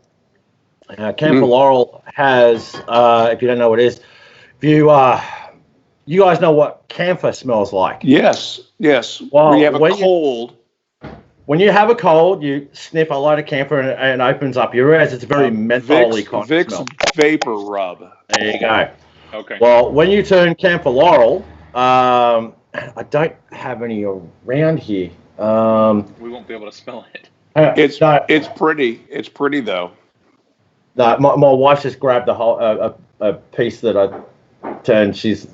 But it's not camphor laurel. Is she listening in on this conversation, or just your part of the conversation? She's just hearing my end of the conversation. Okay. So she didn't hear about the cheese fountain. No, I'm gonna play that bit back for her. That's a nugget you can save for later. Absolutely. So yeah, we went a morsel. A morsel. Yeah. So yeah, camphor laurel has some very, very light, almost blonde wood, but then it goes into colors of like pink, honey and caramel, and some pinks and some deep reds and browns. It all depends on whether it grows next to water or not. And interestingly enough, camphor laurel over here has been deemed as a noxious weed because when it grows, the roots again, here I go and geek out over wood. The roots don't go down; they go out. So they tend to rip up roads and footpaths and letterboxes and whatever else that it gets anything near. So there's a town west of where I live in Brisbane called Toowoomba, and it's a big country town essentially, but they have streets lined with camphor laurels, and every time I drive down there I'm thinking, damn, I should have bring my chainsaw. But yeah, camphor laurel is probably my favorite to deal with, that or jacaranda. Again, I've got nothing around here with jacaranda. Now, what's that? Now that's one that's new to me. Jacaranda, it's a medium to hardwood, I guess you'd say, but it's a very blonde wood, but it has lots of figure through it. It's lots of nice grain through it, and as you polish it, it just makes those grains pop. And if you can get spalted jacaranda, well then, that's nice. That means moldy, son. Started to take on some mold, which follows the wood grain. It's beautiful. Follows the wood grain. It gives it a color. It's like a contrast. So someone asked before, what's my favorite finishing method? I'm not gotten there yet. Oh, really? But that's one of the next ones. Yeah, Austin. What's your favorite finishing method? I use it's an Australian company called Ubu. Now they do a bunch of friction polishes that they're idiot proof. So when it comes to finishing a bowl or whatnot, you just spin the bowl on the lathe and you get a piece of towel and wipe this stuff on, and it's like I said, it's foolproof. You can either get a nice gloss or a matte finish or whatever. It's pretty stuff. It's good stuff. Have you made anything that was designed for use with food? And if so, what did you use for a finish? No, I stayed away from that. Deliberately stayed away because I just don't have the knowledge yet. You know who used to make porridge bowls? Really? Yeah, that would be Richard Raffin. I mean, I've got bowls that conceivably could be used as salad bowls, but I mean, I suppose I could always use some mineral oil finish or something like that on it. Yeah. Cutting finish. So I did make a honey dipper once, but it never got used. So, yes, Richard Raffin in I think it was his book, talked about how he basically went off into the bush and then just turned utilitarian objects one after the other, and he sold them for next to nothing. And he said, whenever his head starts to get too big, if a piece that is on display in a gallery is going for too much money, he reminds himself that morning somebody ate their porridge out of one of his turnings. Well, that's a great way to make yourself humble, isn't it? Yeah, especially if you're Richard Raffin. Yes. Probably lots of people ate porridge out of a bowl, right? Yeah. No, I have made. Oh, hang no! I have made one goblet that I don't know, and I've not heard back from the guy who has it. He wanted to drink, whiskey or wine or whatnot out of it. It was a decent sized goblet. So, is the dingo eating the baby right now? Do we need to be concerned about that? It's the neighborhood Malamute that won't shut up because the owners are not there. So I'm sorry. No, it's all right. It's okay. Yeah. It's all part of the magic, Glenn. Oh well, this is live. This is live. All right. Randall R wants to know, what do y'all think about those block pipes you can buy and shape? The do-it-yourself kits. I imagine so. Yeah. I mean, I've never tried it. This comes to the whole "I'm not a pipe maker" thing. We're there now. I'm a wood turner. That's the stuff I make is wood turning. That's what I have in mind when I use the fact that you can use it to smoke out of. Well, that's great, but my argument is there are plenty of decent pipe makers in the world. They don't need another one. So I've never admitted to being a pipe maker. Well, I've bestowed that upon you, Glenn, because of the fact that you do make make parts that end up becoming pipes. But I understand that. I understand that point of view. I think I'm thankful for that.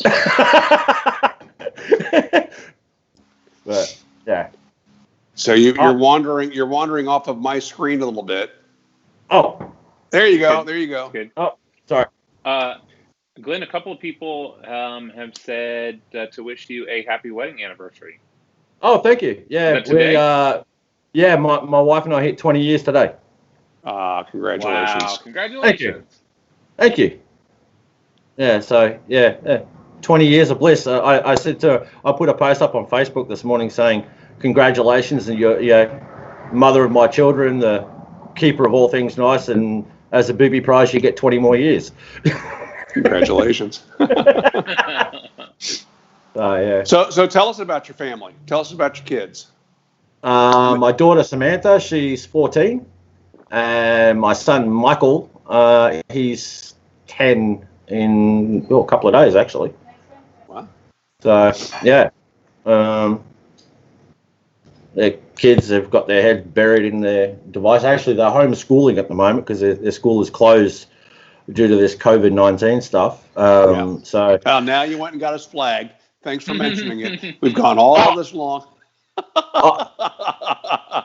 The thing that shall not be named. Oh, yes, YouTube. Thing? Oh yeah, their bots are listening for that, and you'll get flagged. They'll end up putting a little thing on there to tell you about the misinformation. And yes, they would demonetize us if we were monetized. Oh, no. We don't monetize, okay. So it's fine. We don't monetize. Well, the current situation seems that they are. So yeah, they're Glenn, the horse is out of the barn, buddy. I did not know that. I honestly did not know that. Yeah, they're being really weird about it. That's strange. Yeah. That is. But that's okay. You know, your kids are the same age difference between them as our two kids, but our son's 4 years older than our daughter. And okay. That's kind of a nice spread, actually. You know, it's they're close enough and far enough that like their friends don't cross over. There's no arguments or difficulties between friends. You know, like when you get kids that are just a couple years apart, there seems to be more chance of jealousies and strife. Well, we didn't plan it that way. That was I wouldn't say it was an oops, but we didn't plan it that way. It just You're picking up what you're putting down. So yeah, they get along. They're good kids. Good. No. I mean, I would hate to be a kid now, dealing with the new pressures of what I call the social media age. Mm-hmm. Yeah. We've had the discussions of when can I have Facebook Dad, when can I have Snapchat, and it was hilarious. I mean, short story. My daughter had his so-called friends who decided that they were going to try and pick on her because she was far too friendly with far too many people, and they didn't like that. Well, they came to her one day. Yeah, I'm talking about you. Go away. My daughter's listening in now. And they came to her one day and said, why can't we find you on social media? She said, well, I don't have social media. So they literally handed her a note with some of the nastiest vitriol you've ever seen.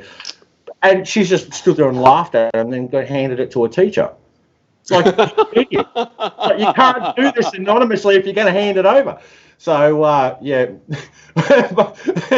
said to my daughter, there's been plenty of situations where I've told her about where I've gotten a nasty comment or something like that on YouTube.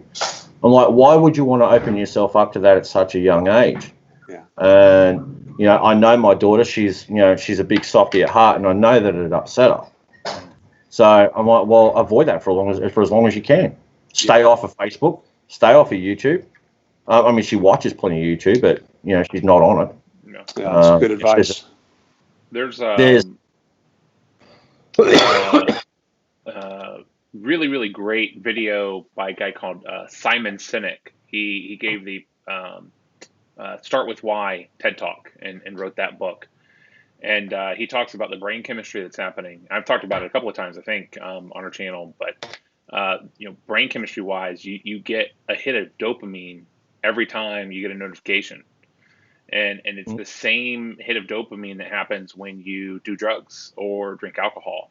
And the problem is they're finding that people that have severe drug addiction and are alcoholic people are people that their brain chemistry is wired around that dependency, and that happens in their teenage years for almost all of them. And it's because instead of forming healthy relationships, they form this codependency.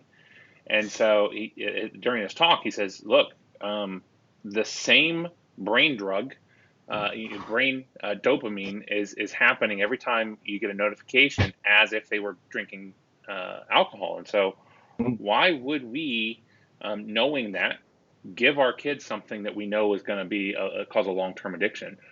And absolutely, keeping them off the phones as long as possible is a good deal. My wife was reminded of that the other day. She will, at this point, we'll call it a mistake. She made the mistake of creating Facebook has now a Facebook for Kids, Facebook Messenger for Kids thing. That's guarded. Parents have to approve people they can talk to so they can chat with family. So she made an account for my 7-year-old son, and she's like, yeah, this will be great. Good chance for him to get to talk with his friends. And then she's like that evening, she's like, I don't know why I did that. That cat is out of the bag at this point, but he's going to be wanting that and wanting to chat and wanting to know if he's gotten any notifications. Right. Why hasn't Jimmy responded to my? Yeah. I don't know how you guys feel about it, but I mean, I have Facebook and Instagram and whatnot to, I guess sell my wares. That's the only reason why I kind of have. Well, that's more Facebook. I'm not a big fan of Facebook. I never have been. But I just feel a lot of today's social ills are because of things like Facebook. Yeah. I don't want to know what you guys are eating on a daily basis. I don't need to know that. Although some of the stuff that you eat, Scott, I'm like, you're not following that, are you? Always watching, my friend, always watching. But I mean, it's literally that. I don't need to know when someone's having a bad day. I mean, I got enough of my own things to worry about rather than watching what everybody else is doing. And it's even got to the point now where my kids' schools will only communicate with parents via Facebook.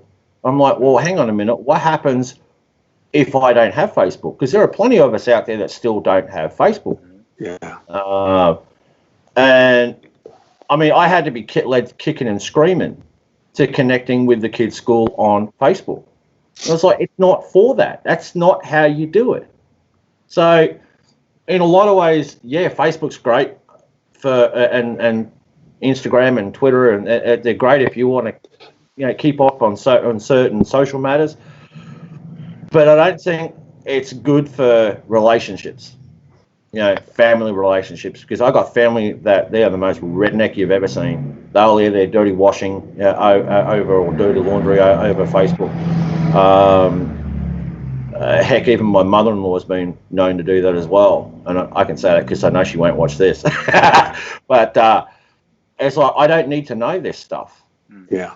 So to keep my kids away from social media as long as I can, I think that's my job as a parent. And Facebook for kids, that is a disturbing thought to me. Yeah, I agree with you there. We immediately put very, very strict timeline restrictions on it. She's like, man, we let that cat out of the bag. He's already sent a couple of messages. We're like, okay, well, this is quarantine only, and this is it's on mom's phone. It's not like he has his own device, and so it's like you can do 3 minutes a day or 5 minutes a day, whatever the restriction is, and that's it. And so trying to pull it back a little bit. At the end of the day, I'm not saying that parents are bad because they let their kids have Facebook, because I mean, some kids can handle it. They are mature enough to handle it at a young age, but there are a lot out there that aren't. And kids are developing social issues now because of this sort of thing. Stress, anxiety, and It's totally different from 40 odd years ago when I was a kid, when we had our biggest worry was what mud puddle are we going to get into next? Yeah.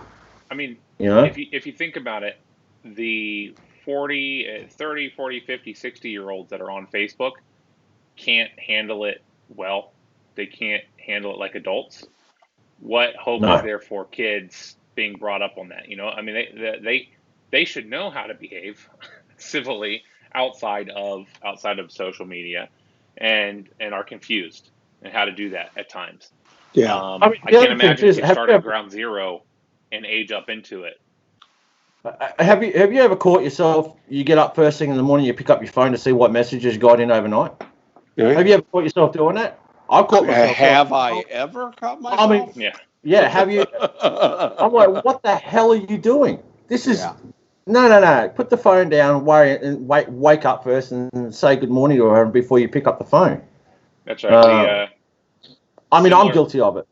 But I don't know if it was the same talk or a different one, but Simon Sinek again said, how crazy is it that we roll over and check our phone before roll over and saying hi to our wife?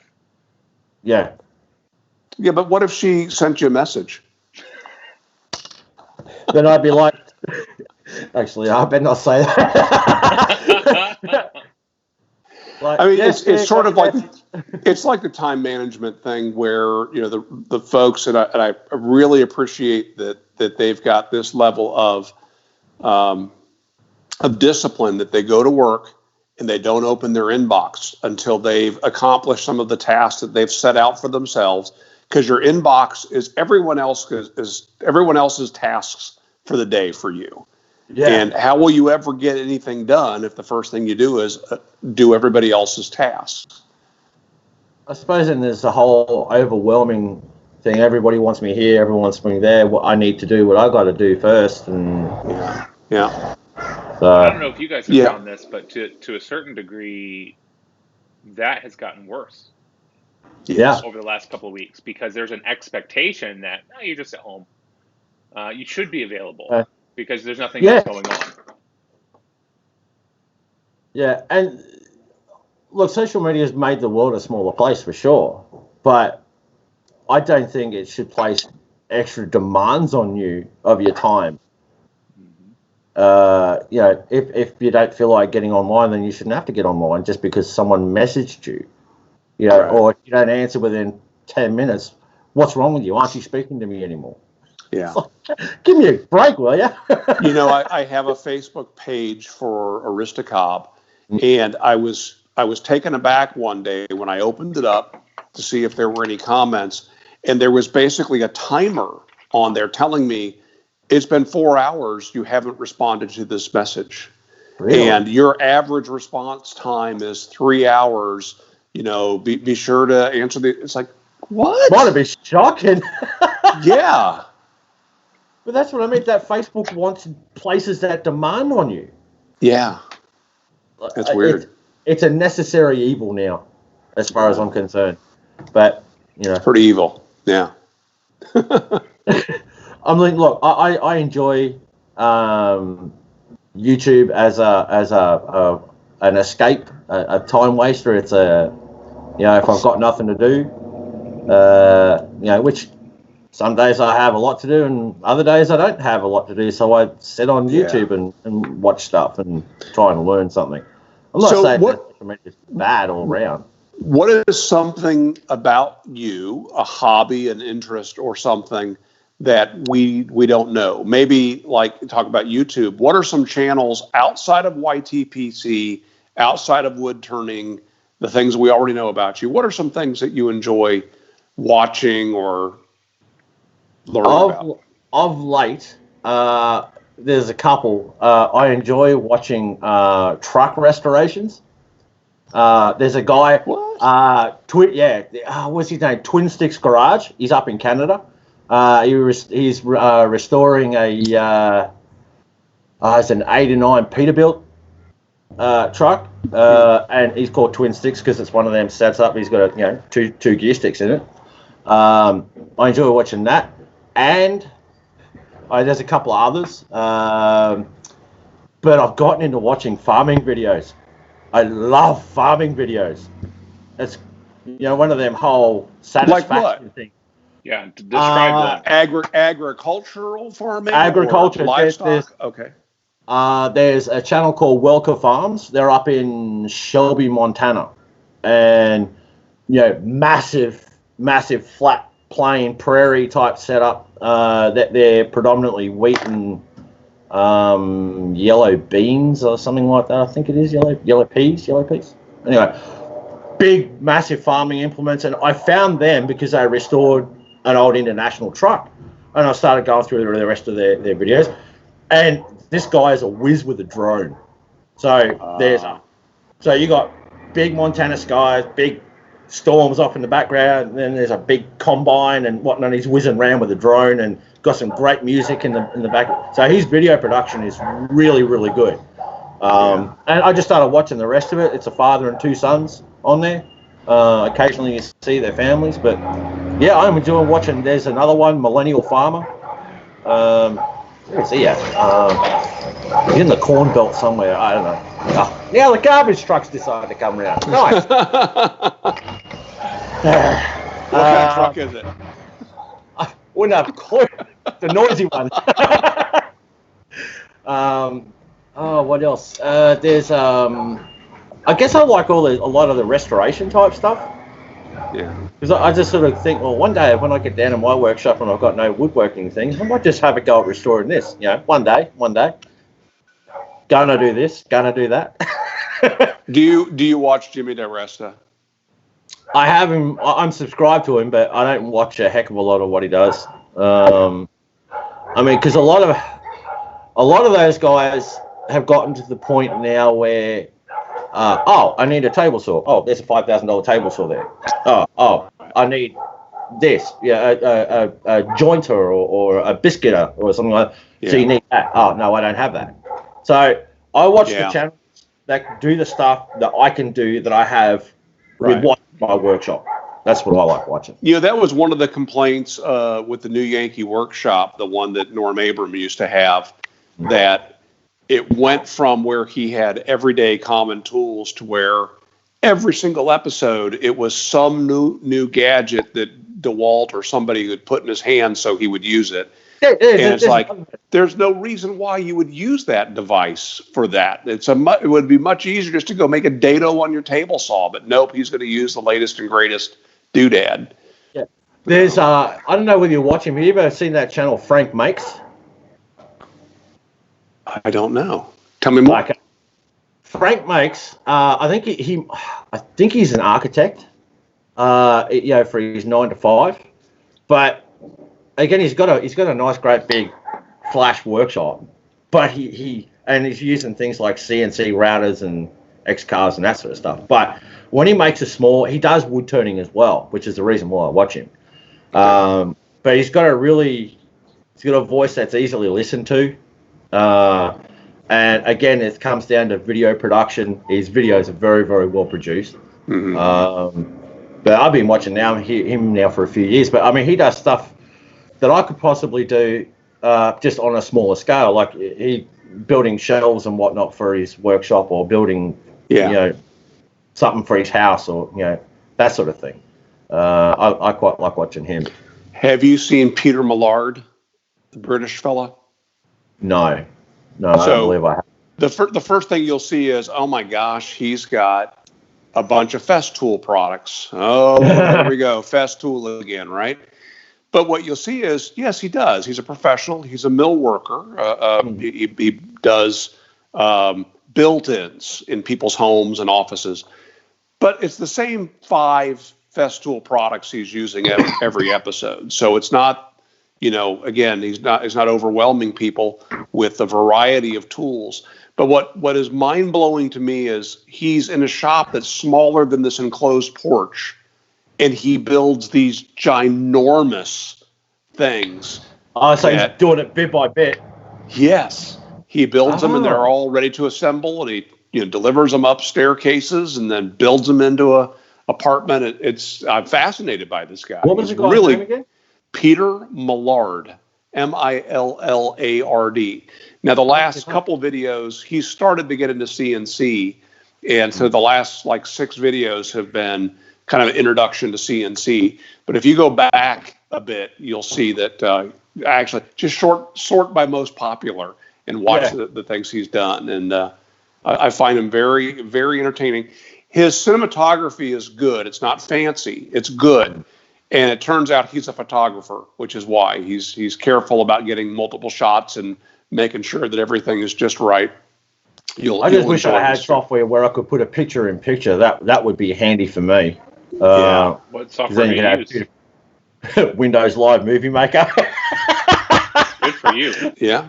I'm not gonna pay for video editing software. I just want to put it up on YouTube.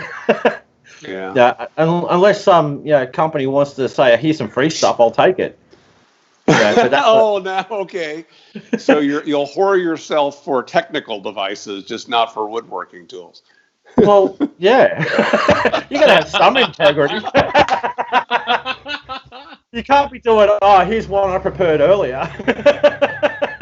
No, if I'm going to show my stuff ups, I'm going to show my stuff ups in high quality. I was a consultant for the New Yankee Workshop the first year it was on the air, because I was in Boston.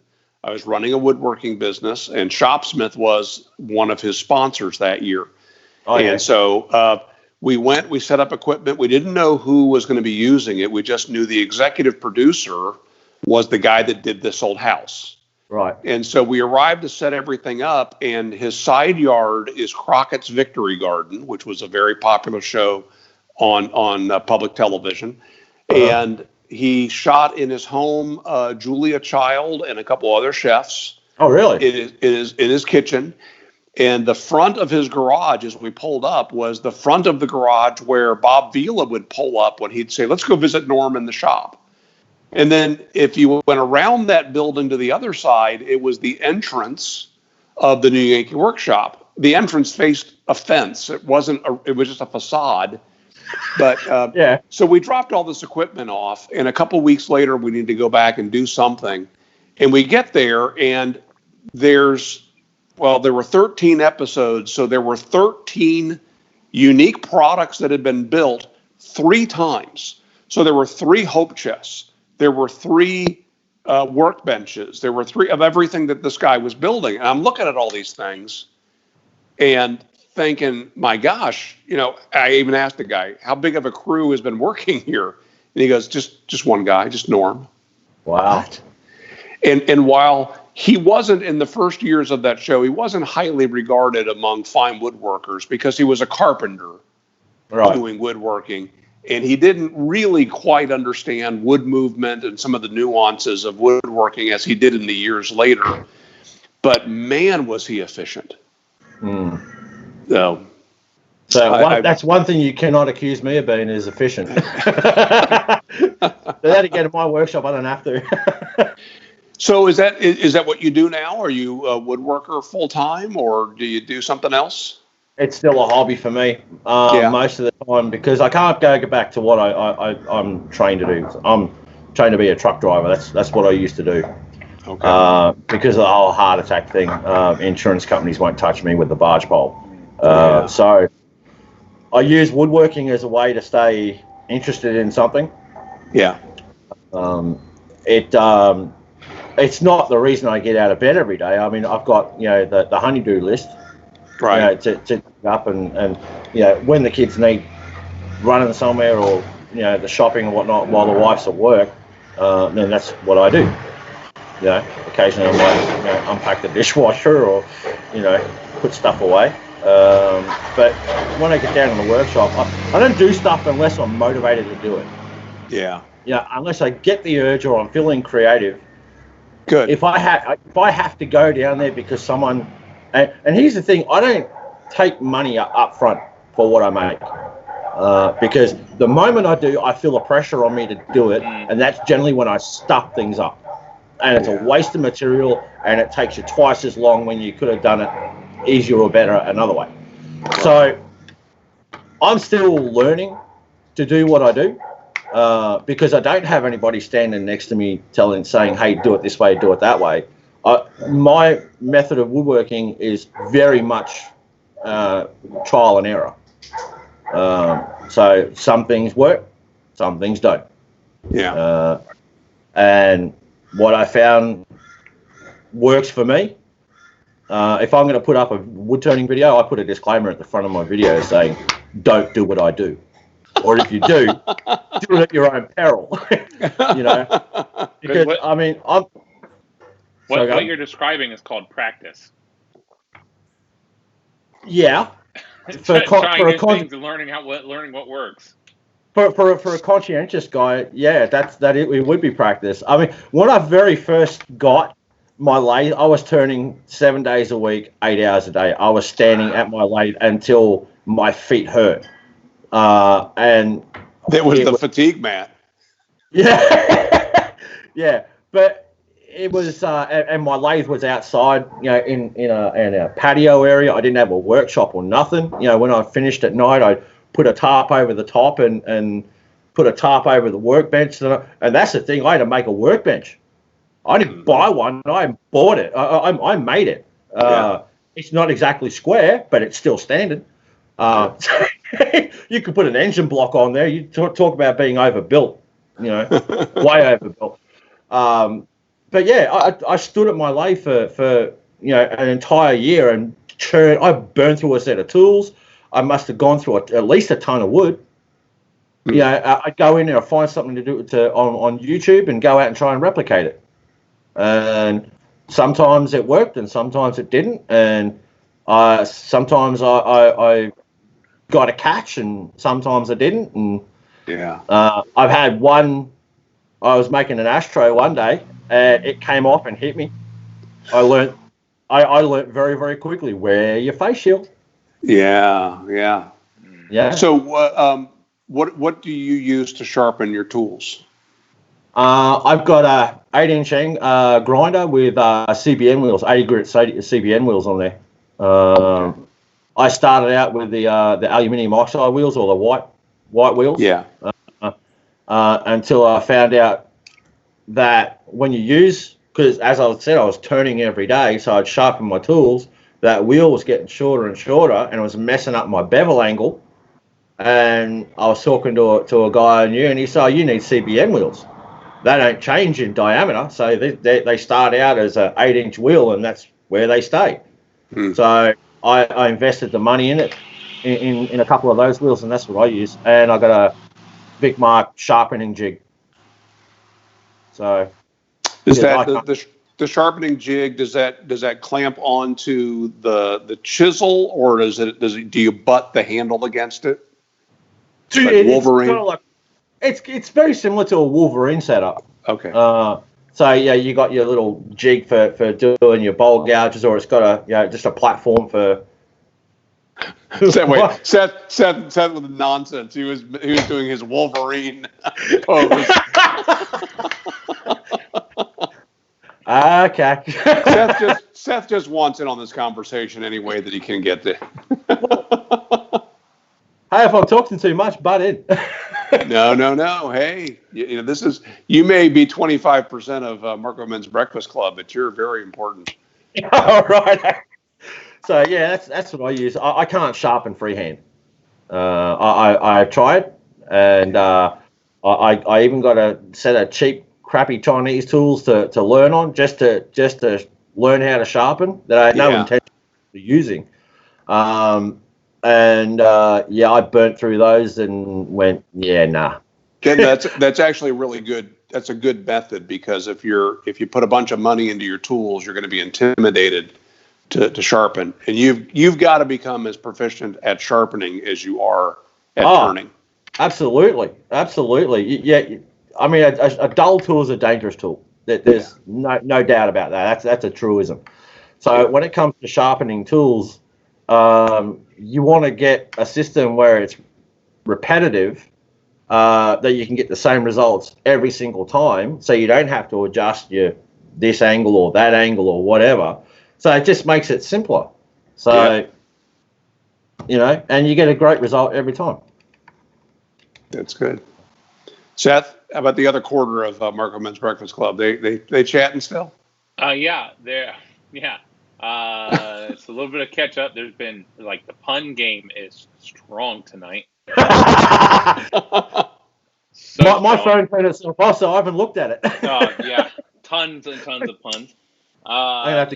There's been a Cincinnati pipe smokers reunion happening in the chat, and then you'll have to go back and look through the chat logs because a lot of recommendations on YouTube channels to watch. Both farming YouTube channels and shop YouTube channels. One person, let me find it. Truck maintenance. Don't forget truck maintenance. There hasn't been a lot of those. There has. It sparked a conversation about Bob Ross.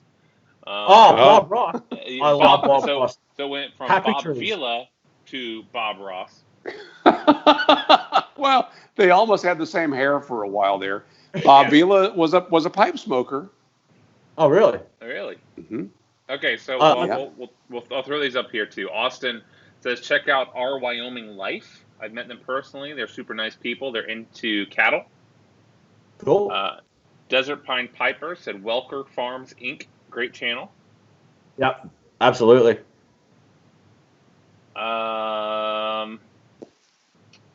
Let's see. I mean, it's not that I have any want to be a farmer. Right? It's one of them sit back and watch someone go back and forth in a tractor. It's somehow satisfying. They're very high tech. You talked about him using a drone.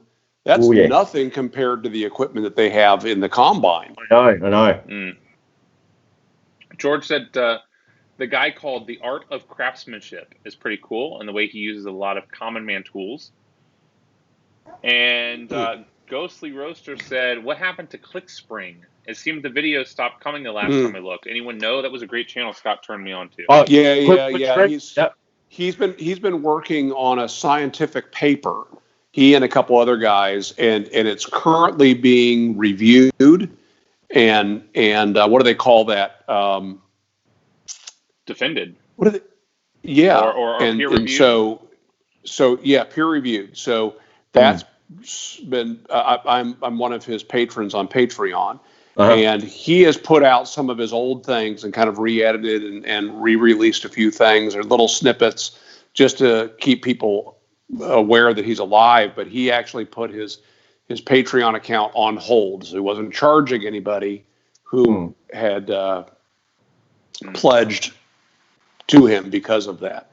But yeah, he's still there, and he'll share that when that is all said and done. After it gets free him up. Well, again, it's his peer review, but they call it something else, juried or anyway. If it's a dissertation, he's got to defend it. Yes. So he'll have to go through the defense process. But cool. Desert Pine Piper also said to tell Glenn to check his Twitter messages more often. I have Twitter. I don't really use it that much. I should look at it a little bit, but I'm a Instagram guy, not a Twitter guy. All right. Speaking of Instagram, I just sent you each a picture. If Seth can put it up on the screen. I can. Give me a moment. Yeah.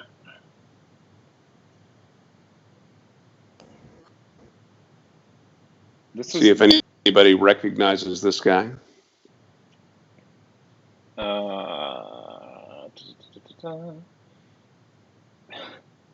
Next time you're going to have to text it to me or something. This is a 3-step process on my end, but sorry, I didn't know. I didn't know. That's all right. We got that. I'm gonna say no straight off the bat. I don't know who that is. Okay. All right. It's not Bob Ross. I know that much. Okay. Sorry. Oh, hello. It's me again. We'll see if anybody in the chat knows who it is. That might be an American thing. Yeah, no doubt. Let's throw this up here.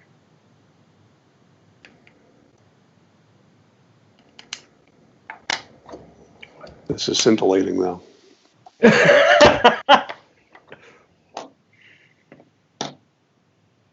Hey, look at that! What we got a whole other camera view of you, Seth, on YouTube. I know. I'm trying to take away all of the camera views and just put the picture up. But there you go. Wow, it didn't work, but you got the picture up there right now. It's up there right now. All right. Anybody recognize? Yeah. David got Bob Vila. Gold stars. Yeah, so, Bob Vila, the original host of This Old House. It's where Norm started. Nam. And then just for funsies, because I can make it look like you're all stupid. Bob Ross.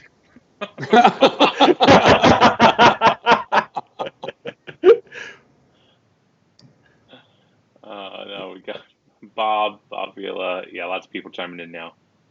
All right. Yeah, there's Bob. All I got to do is put on Bob Ross on the TV, and I'm get in the armchair, and I'm out like a light.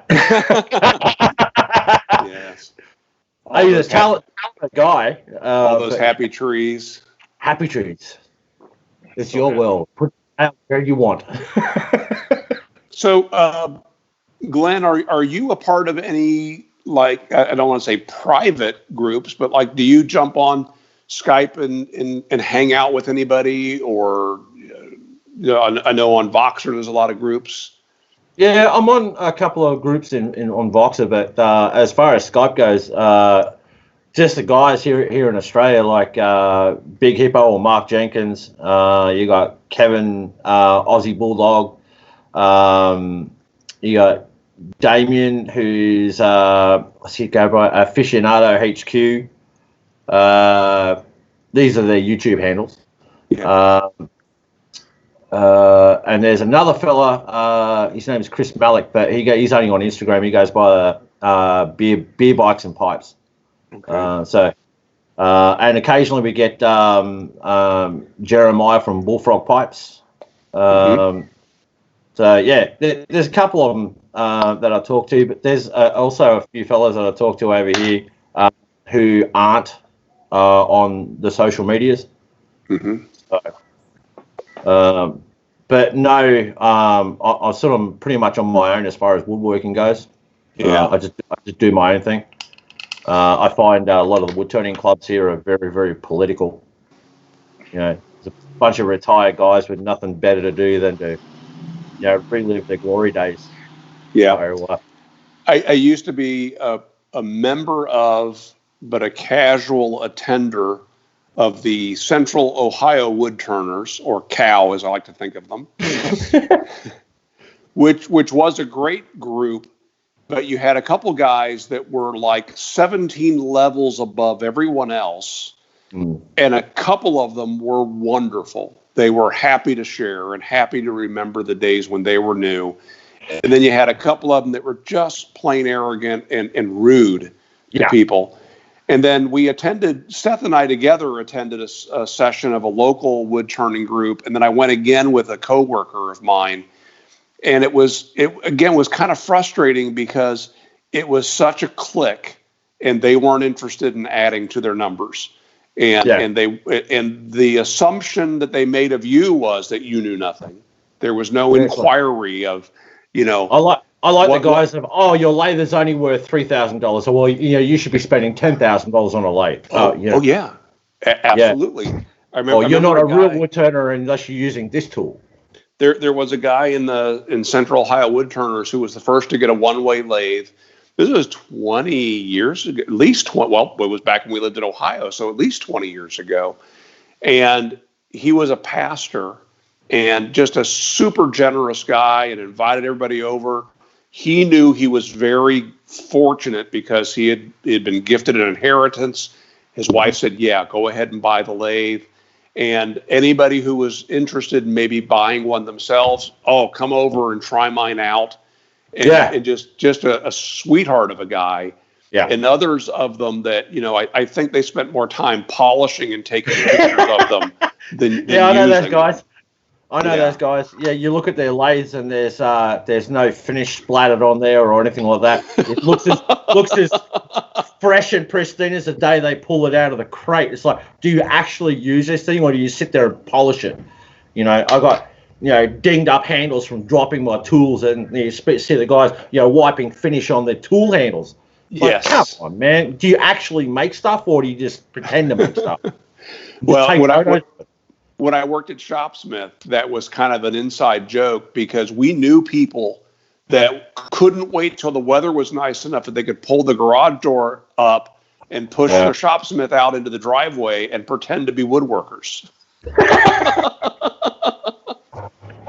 I mean, you take my lathe at the moment is covered in briarwood and acrylic swarf and all sorts. I'm horrible for not cleaning off my lathe. It's a mess, but hey, it works. I keep up the lubricant to it, and that's about it. You're the first person I've heard use the term swarf in a long time. Oh, really? Yeah. Absolutely. Isn't that what it's called? Is that the correct term? It is. Absolutely. It is not sawdust if it wasn't made by a saw. If it's made by abrasives, it's swarf. There you go. I just call it wood. Kindling. There you go. Fire starter. I've seen that you've made, and talk about acrylics, you've turned mouthpieces for vaping mods. 300 of them. Have you? Oh, 300 of them. Yeah. Wow. All I turned for about 2 years was drip tips. So much so that I won't turn another one now. And a drip tip has a large orifice that you're actually dropping the fluid down in through the top. That's essentially what it is. You won't turn another one? Sorry? You won't turn another one, you said? Well, I won't turn another one for a while. I used to have them up on my Instagram, but I don't now because I think there's something inherently hypocritical about having vaping stuff and pipe smoking stuff on the same page. Why? So that's just my personal opinion. No, my opinion doesn't matter. It's your Instagram feed, but you're wrong. Also, it's your opinion, but you're wrong. Yeah, okay. Well, I'm the expert on my opinion. I don't know.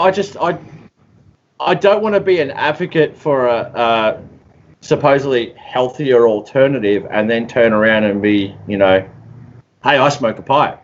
I don't want to be seen as a hypocrite. That's it. I mean, if people want to do what they want to do, that's fine. That's none of my business. I suppose, and the same thing can be said for me. But I don't know. My Instagram is all about pipe smoking and woodworking. Vaping is, But isn't pipe smoking? Couldn't pipe smoking be seen as a healthy alternative? I don't know. To cigarette smoking? I mean, most people don't inhale.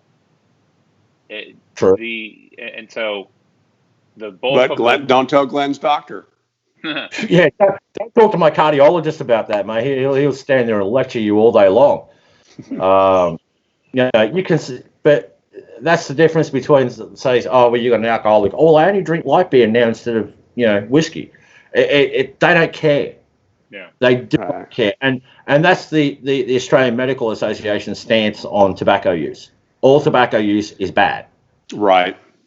So, I know. I've just made the decision to separate one from the other. So vaping. So you're comfortable promoting the bad thing and not as bad thing. Got it. Yes, I am.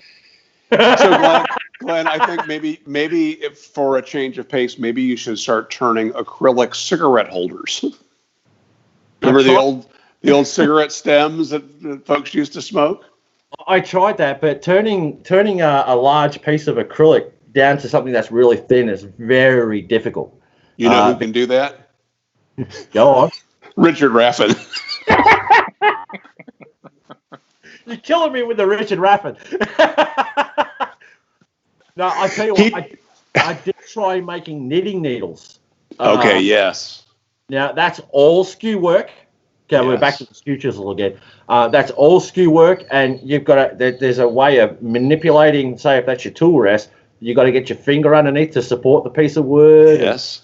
Your finger is a steady rest. Yeah. That's exactly it. So, yeah. Okay. So, do you know how Richard Raffin turns like that? No. I remember seeing, again, it was in fine woodworking, he had like a coffee cup filled with these long, basically knitting needles with little floating beads on it and everything. They were just incredible looking. And the article wasn't about that, but it blew everyone's minds. And we needed to figure out, well, how was he doing that? Turns out he was doing it under tension. He wasn't compressing them from the end. He was pulling them. Yes. Yes. Well.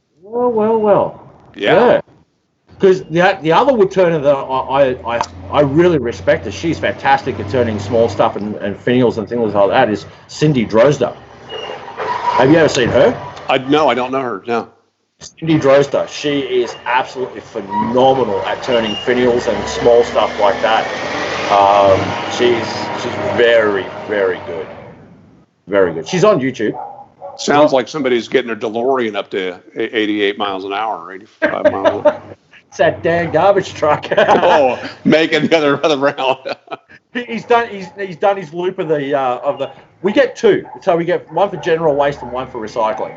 So and they come in, they loop around the estate and come back out again. So that when he's going up this way, as you can hear, it's quite a steep hill. So he's lugging this damn truck up the course, and he's set the dogs off now too. So of course. So Glenn, we've gone 2 hours now. We should probably start thinking about wrapping up. Yeah. But as you thought about us getting together, was there any topic that you thought, gosh, I sure hope we talk about this? Other than my hatred of corn cobs. I'm kidding. No, actually, there isn't. I suppose there is one question. Who dobbed me in to do this? Yeah, okay. It's a good question. I would have thought I'd be the last person to be invited on this. I watch it. Yeah. I think that you came to mind, and in fact, it was because you came over here for the Chicago Pipe Show after the 1 year we attended, and you were one of a small group of folks that I had never had a chance to run into at any of the shows, and I missed you, and that's always been a regret. It's one of them. I'm dying to come back to the States because I want to do the East Coast this time because we've seen. I've been to California twice and Vegas and Idaho and now Chicago. I want to come back and start at Texas and then come over and work my way up. Yeah. So hotel rooms in New York are cheap right now. Oh, I bet they are because of a certain issue. But that's a one way. That's a one-way ticket. Yeah. But yeah, I was just stoked to even be asked. So thank you for that. It's been great chatting with you. We'd love to have you visit North Carolina. We'll show you around. It's East Coast, so it's possible. I would stay when you get to the Carolinas. I would stay close to the coast. We are. I tell people when they ask High Point, what's near High Point? Nothing. We're 3 hours from a lot of interesting things. 5 hours from even more interesting things. Where are you in relation to Charlotte? About 70 miles north. We are northeast of Chicago. Right. So we're between Charlotte, Raleigh, and Charlotte. So you basically pass right by us. Isn't there a pipe show at Raleigh? There is, although it was canceled this year. No, I think a lot of them got canceled. Yeah, so maybe next year. Year. Well, you never know. You never know. So who knows what the future will bring? I know I'm dying to get back over there because, damn, the food over there is good. We can hook you up there too. Hell yeah, sounds good. All right, let's take it back to the chat one more time, boys. Is there anything else that we should address? Not really. No more questions have really come in. So We did, Glenn. We did consider just in your honor trying something with Vegemite in it, and we realized that I could have done it with you. Why would we do that? Looks like axle grease, tastes like heaven. You ask any Australian that goes anywhere in the world or lives anywhere outside of Australia what they miss the most, and they'll all tell you Vegemite. It's what we give our kids as soon as they can take a solid food. That's what we give. Obviously, we did not develop a taste for it. I'll tell you who did. Boontar. Oh, I believe that. He puts it on pizza. Boontar is a Renaissance man. Yeah, Boontar. Like, I think I sent him a tube of it because you can buy it in like a tube. You buy it for camping, say taking a glass bottle. And I sent him over some stuff years ago and sent him some Vegemite, and he's like, "Wow, this is good." Well, so maybe I should try it again. You guys eat it wrong. You got to eat it right. You got to All right. Less that. is more. Okay. The best way for any. Yeah, I well, we're there. So much more. I've seen videos of Americans eating it on YouTube. They throw it on there like thick like peanut butter. Yeah. No. So the key to enjoying Vegemite is this: hot toast, butter, not margarine, but butter, and just enough Vegemite on there so you can see that it's there. And that's the way you introduce yourself to Vegemite. And you got to get past the fact that it's not sweet, it's savory, and it's salty. And it's one of the best hangover cures ever. And you can use it in things like if you want to ramp up your gravy and your pot roast, throw a teaspoon of Vegemite in there, it'll dissolve. Okay. And it just gives it, you got to think of like a beef bouillon. Yeah. Kind of. So you're using it more as a condiment than an ingredient. Absolutely, yeah. All right, so then I didn't give it a fair shake. I went spoon in. Yeah, you went feet deep, and you can't do. You got to just dip a toe. So do you do it with sprinkles on toast? Sprinkles. Like you would put on ice cream. What do they call those? Well, I don't know what they're called. Sprinkles, Jimmy's. Yeah, Jimmy's. Why would you put sprinkles on it? That might be a New Zealand thing then. One of you weirdos out there that's very, very common. Is that the toast, Vegemite? Mm-hmm. I think it's Vegemite. I don't think it's Marmite. I think it's Vegemite and sprinkles on top, and it's like a thing. Well, I mean, there is a thing over here where you put sprinkles on white bread with margarine. It's called fairy bread. If you're like 4 years old, you'd love that. Yeah, fairy bread. We call them hundreds of thousands. You guys call them sprinkles. A lot. You call them what? We call them hundreds and thousands. You guys call them sprinkles. Except for in New England where they were invented, and they're called Jimmy's. They're called Jimmy's. Okay, but only in New England.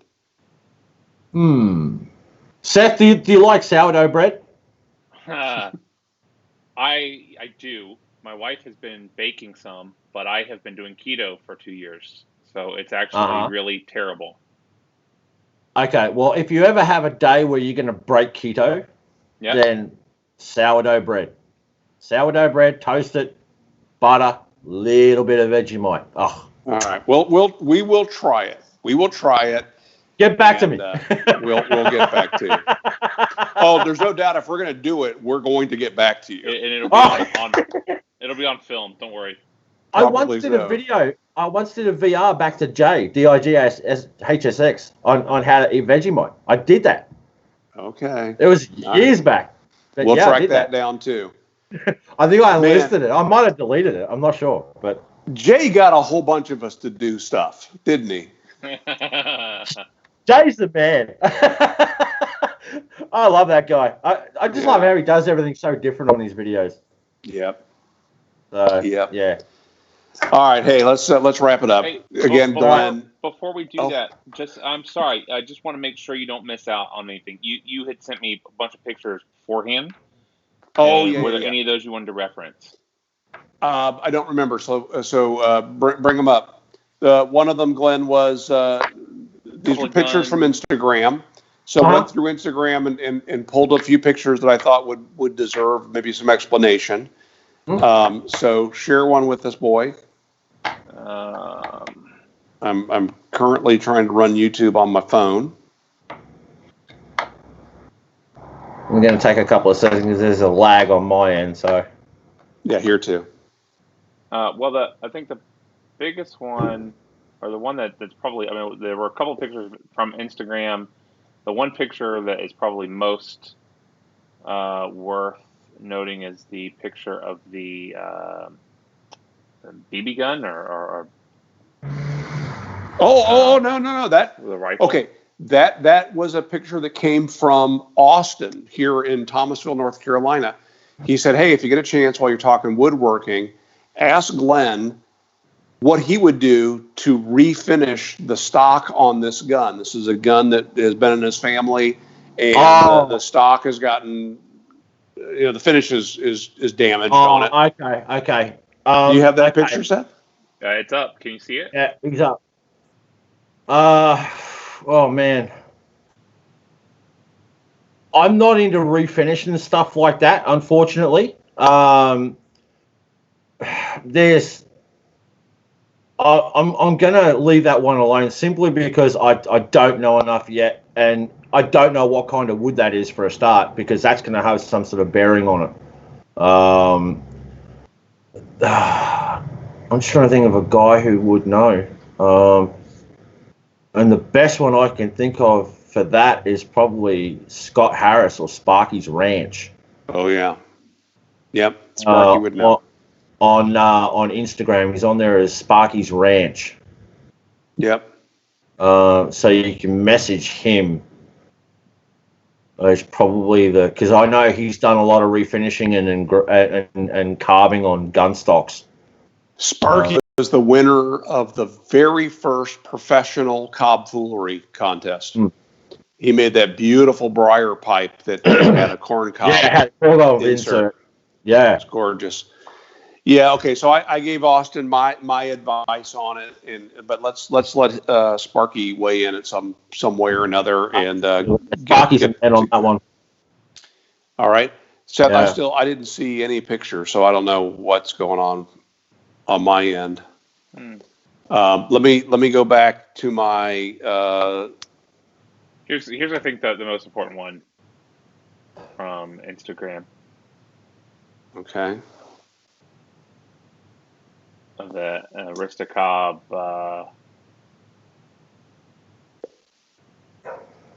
mug. Oh, well, that was his international corncob pipe. Yeah. Video contest winning. Okay. I should have brought it out. You should have. If I can attract the attention of my wife, she's just about to come out here. Can you grab my Aristocob mug, please? Yes. Oh, there is one other picture I would love for you to share, Seth. Okay. Yeah, there it is. Share the picture that was probably taken around 1979. Oh no! Yeah, it's up the top. All right, I'm just now seeing the gun stock.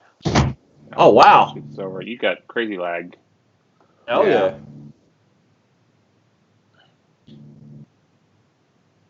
So once you bring that picture up, Glenn, I'd like an explanation for this picture. Oh no! Oh, for crying out loud! I was 16 at the time, and I was going out into the big wide world. I went to a small town right in the middle of Australia called Tennant Creek, and tried to get an apprenticeship at a gold mine. I wanted to be a diesel fitter. And I got up there, and the guy who said I was supposed to be, getting a job there and whatnot, he turned out to be, full of manure, and I'd gone all the way up there for nothing. So, there it is, Scott. There you go. Look at that. It even says "light up a smile" on it. Look at Light that. up a smile. Nice. I was so chuffed when I got that, Scott. I tell you, I've never used it, but it's always been sitting around as a constant reminder of my first foray into wood turning on YouTube. That's cool. Yeah, so that was I think we got inspiration from Jay on that one because I think it was share a skill or something like that. That's right. Yeah. I love Jay's 10 questions. Yes. And I don't think he's done it. Not in a while. Not in a while. I think Jay needs to bring that back because he's been so busy in that printing business that he's in now that his Jeep got put on hold for a while, and then he bought that property, another distraction. So project. Yeah. So he's got a lot. I'm sure, just like us, a lot of good intentions for YouTube, but it takes second, third, or fourth place. I loved your reference last week of your YouTube channel's on the way out when you say, I promise to make more videos. Because I've done it too. Yes. I've done it too. I've been guilty of that. But I mean, I've just gone to the point where I only do stuff when I feel like I've got something to say. Or if I'm doing a short review, it's because I feel like being an idiot. Yeah, I think that's the best approach. Just do it when the spirit moves you, and other than that, let it go. It's pretty much. You certainly end up with better content, than if you, I don't know, let's say, scheduled something and tried to do something on a weekly or regular basis, like every Wednesday. Yeah. The thing is, I can't.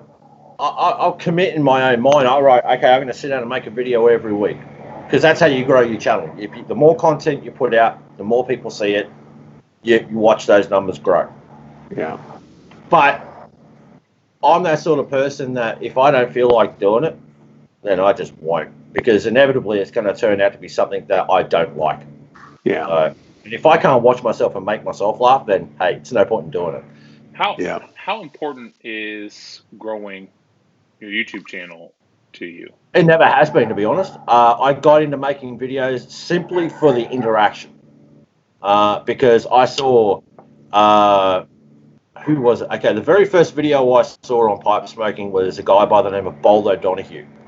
And it was how to pack a pipe, because I bought a pipe and it was a horrible experience, and I thought I must have been doing something wrong. So I just found YouTube.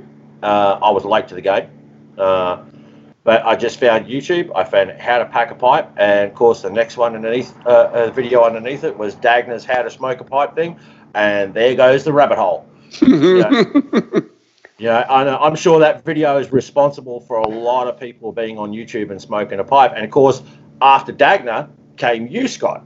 Oh, well, it's a shame that no one else has done a video on how to pack a pipe since then.